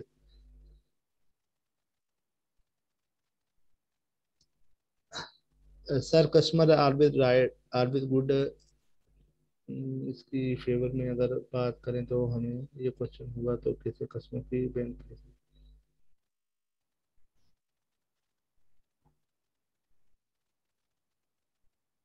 मेरे भाई ये किसने पूछा है ये क्वेश्चन? ये सन्ना नूरीन ने पूछा कि किस तरह कस्टमर को ना हम हमेशा ही सही कहेंगे, चाहे वो बैंकिंग पॉलिसी या डिसएग्री कर रहा हो। मैडम हम हमेशा ही कस्टमर को अपना प्रायोरिटी पे ही समझेंगे, कस्टमर ठीक कह रहा है। अब जो नेशनल बैंक की एप्लीकेशन क्लोज थी, या इनका जो भी एटीएम कार्ड का प्रॉब्लम चल रहा था, कस्टमर कंप्लेन तो कर ही रहा था ना। नेशनल बैंक में मसला है, हमने कहा जी जी मसला है, हमारे में मसला है। हमने उनको ये नहीं कहा कि पीछे साइबर क्राइम हुआ है, 2 करोड़ रुपया गायब हुआ है, हमने उसको क्यों कहानी सुनाई इतनी भाई? ये हमारा अपना पर्सनल बैंक का इंटरनल मैटर है, जो हम किसी को क्यों बताएं ना। 2 करोड़ रुपया हमारे ब्रांच से निकला है या हमारे एनपीपी से निकला है, अगर हम उसको बताएंगे यार वो कहेगा ओ नहीं नहीं नहीं हमारा भाई पैसा खतरे में है, हमारा भी पैसा गायब होगा, बैंक ने हमें रिकवर करके देना है कोई। बात समझ आई? उसको कहना जी हाँ जी जी गलती है, पीछे से प्रॉब्लम चल रहा है, बात खत्म। हमेशा करेज करना उसको। सर आपने भी जूनी में देखा होगा, जब स्लाइड मिल जाती थी हम स्टूडेंट स्लाइड को रट्टा लगा लेते थे, अब भी स्लाइड दे दी है सब की तैयारी करेंगे, जब वो सबके मटेरियल सेम होने से क्या इफेक्ट हो। यार मेरे भाई ये सारी चीजें मैंने आपको इसी वजह से मैंने बताई है कि आप इन चीजों को देखें। मैंने आपको ये नहीं कहा कि ये मैंने स्लाइड तैयार की है, ये सारी चीजें मैंने पढ़ी नहीं हुई, ये मैंने आपके सामने बैठे बैठे ये 2 दिनों में ये 3 दिनों में मैंने ये चीजें तैयार की हैं। आप बेहतर तरीके से जानते हैं आपको ईमेल्स कब आई हैं, आपको ईमेल्स कब आई हैं, आप अच्छी तरीके से जानते हैं। 2-3 दिन पहले ही आपको ईमेल्स आई हैं, तो मैं डाटा इतना इकट्ठा कर सकता हूँ मेरे भैया, आप क्यों नहीं कर सकते? आप ढूंढें इनको, रिसर्च करें, और मैंने ये लिंक्स देने का मकसद ही यही था कि आप उनको पढ़ के आप इसके अगेंस्ट अपने फेवर में मजीद इनोवेटिव आइडियालॉजी के जरिए आप इनके खुद ही पॉइंट ढूंढें अंदर से। ये मोहम्मद अजीज ने पूछा है, I am asked to talk engaged for this class topic. यार ना आप मुझसे पूछ रहे हैं कि मुझे बता रहे हैं कि आपके engaged है इस टॉपिक के बारे में? मुझे जरा क्लियर कर दें। थैंक यू सना। मैंने तो कोशिश पूरी की थी कि सब चीज़ें अच्छी तरह से मैं आपको डिस्क्राइब कर पाऊँ। सर जी सब आपकी चीज़ों का बहुत बहुत शुक्रिया, सबकी मोहब्बत का। अच्छा मियाँ इश्तियाक क्या कह रहे हैं, डिजिटल बेस ब्रिक मॉडल की फेवर में बोलना है। भाई ये दोनों टॉपिक की फेवर में ये आपका टॉपिक ये डिजिटल वाला कब का है? ये कल है कि परसों है? ये जरा मुझे मेंशन कर दे जरा। 6 टॉपिक तो मैंने 16 को है। यार मेरे भाई एक दिन सब्र कर जाए, परसों परसों की बात परसों में करेंगे ना। But if we talking about engage the topic, the customer is always right, then can we also share the solution of that? नहीं नजीब ना इसके मैं तो कहता हूँ ना ही आप खिलाफ जाएं, बेहतर ही है। क्योंकि उसके आप कुछ नेगेटिव पॉइंट उसको कुछ देख लें, वही मैंने आपको बताया है, वो गाली गलौज करेगा, फिर आप भी गाली गलौज करेंगे, आप भी हाथापाई करेंगे। ऐसे क्या होगा कि कस्टमर रिलेशनशिप मैनेजमेंट और एम्प्लॉयमेंट के एम्प्लॉयर्स के दरमियान एक बदनज़मी सी पैदा होगी। तो बेहतर यही है कि ना आप नहीं करें। किसी ने भाई ने मेरा कॉन्टैक्ट नंबर मांगा है यार, मेरी वो पिक्चर है, पिक्चर में मेरा ना मौजूद है ना, नंबर मेरा दिया हुआ है। सर ये टॉपिक अभी हमने पढ़ा नहीं पढ़ा है।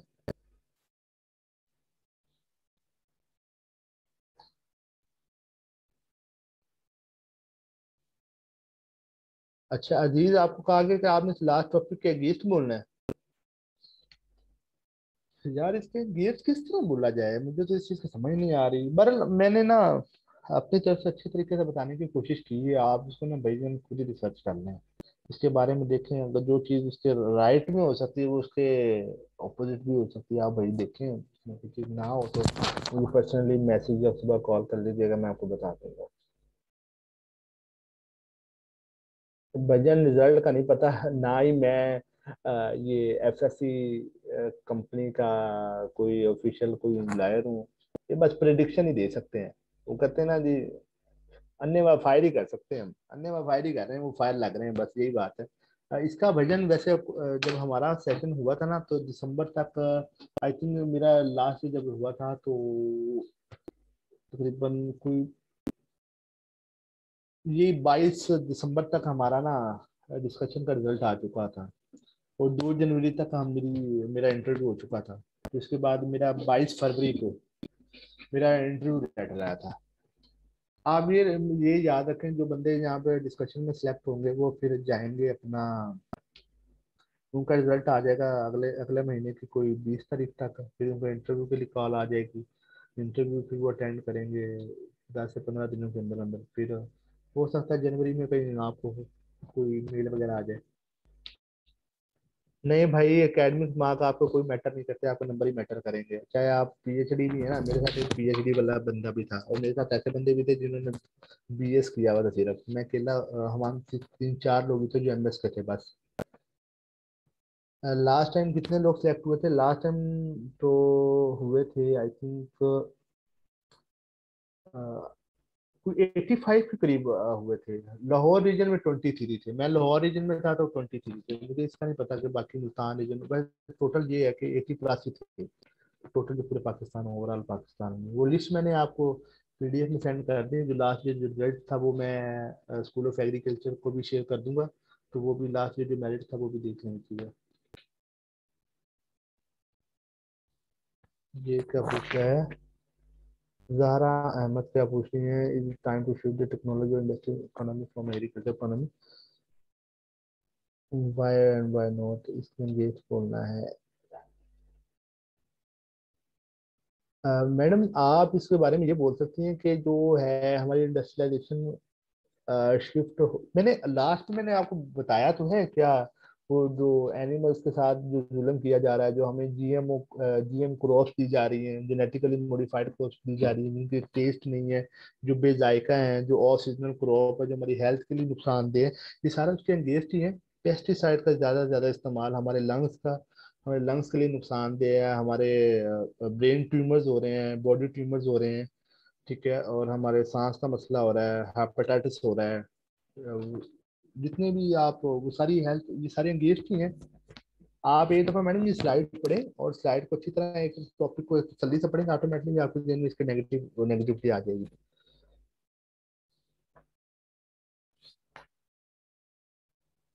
एकेडमिक मार्क्स मीन ये कि डिग्री के सर्टिफिकेट के मार्क्स होते हैं जिस तरह की नहीं भाई, कोई मार्क्स नहीं होते, सिर्फ जस्ट आपके ये रिटर्न एग्जाम जो अभी हुआ है बस वही लेंगे।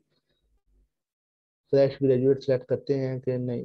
नहीं भाई, मैं भी फ्रेश था, जीरो एक्सपीरियंस था मेरा। मेरे साथ कोई ऐसे भी थे जो दूसरे बैंक छोड़ के आए हुए थे, जो 30-32 33 साल के लड़के थे भाई। मैं खुद फ्रेश था, मेरा कोई एक्सपीरियंस नहीं था। फ्रेश, इस चीज की टेंशन ना लें। ये रब मालिक जो है ना, देने वाली जात, वो कहीं से भी उठा कर दे सकती है, वो कहीं भी उठा कर रख सकती है। मियाँ इश्तियाक साहब, मैंने ये डिजिटल बैंकिंग पढ़ाया तो नहीं है, बहरहाल इसमें मेरी स्लाइड, मेरी एक वीडियो जो है वो मैं शेयर कर देता हूँ ये स्कूल ऑफ एग्रीकल्चर में, तो आप वो देख लें, उसमें मैंने डिस्क्राइब किया, वो मेरा सेशन कल हुआ था। बहरहाल इसके बारे में डिस्कस करूंगा एक दो दिन ना, जब कल डिस्कस करूंगा इस बारे में। ठीक है जुनेद भाई, आई थिंक सारों की डिस्कशन हो गई है। अगर कुछ आपको कुछ पूछना है तो कुछ पूछ लो, तो फिर वाइंड जी अप करते हैं। जी thank you so much sir. आप मेरा ख्याल है कि तकरीबन सारे क्वेश्चंस हो गए हैं, तो अभी मीटिंग को हम कंक्लूड करते हैं और इंशाल्लाह जो जी रिमेनिंग हमारे टॉपिक्स हैं उसको हम शेड्यूल कर लेंगे और वो ग्रुप्स के अंदर इंशाल्लाह, शेयर कर बाकी देंगे। चार रह गए पीछे, बाकी जी जी। चार रह गए। तो thank you so much sir आपका भी। इंशाल्लाह कल मुलाकात होती है। अल्लाह हाफिज़। इंशाल्लाह, thank you so much sir, अल्लाह हाफिज़।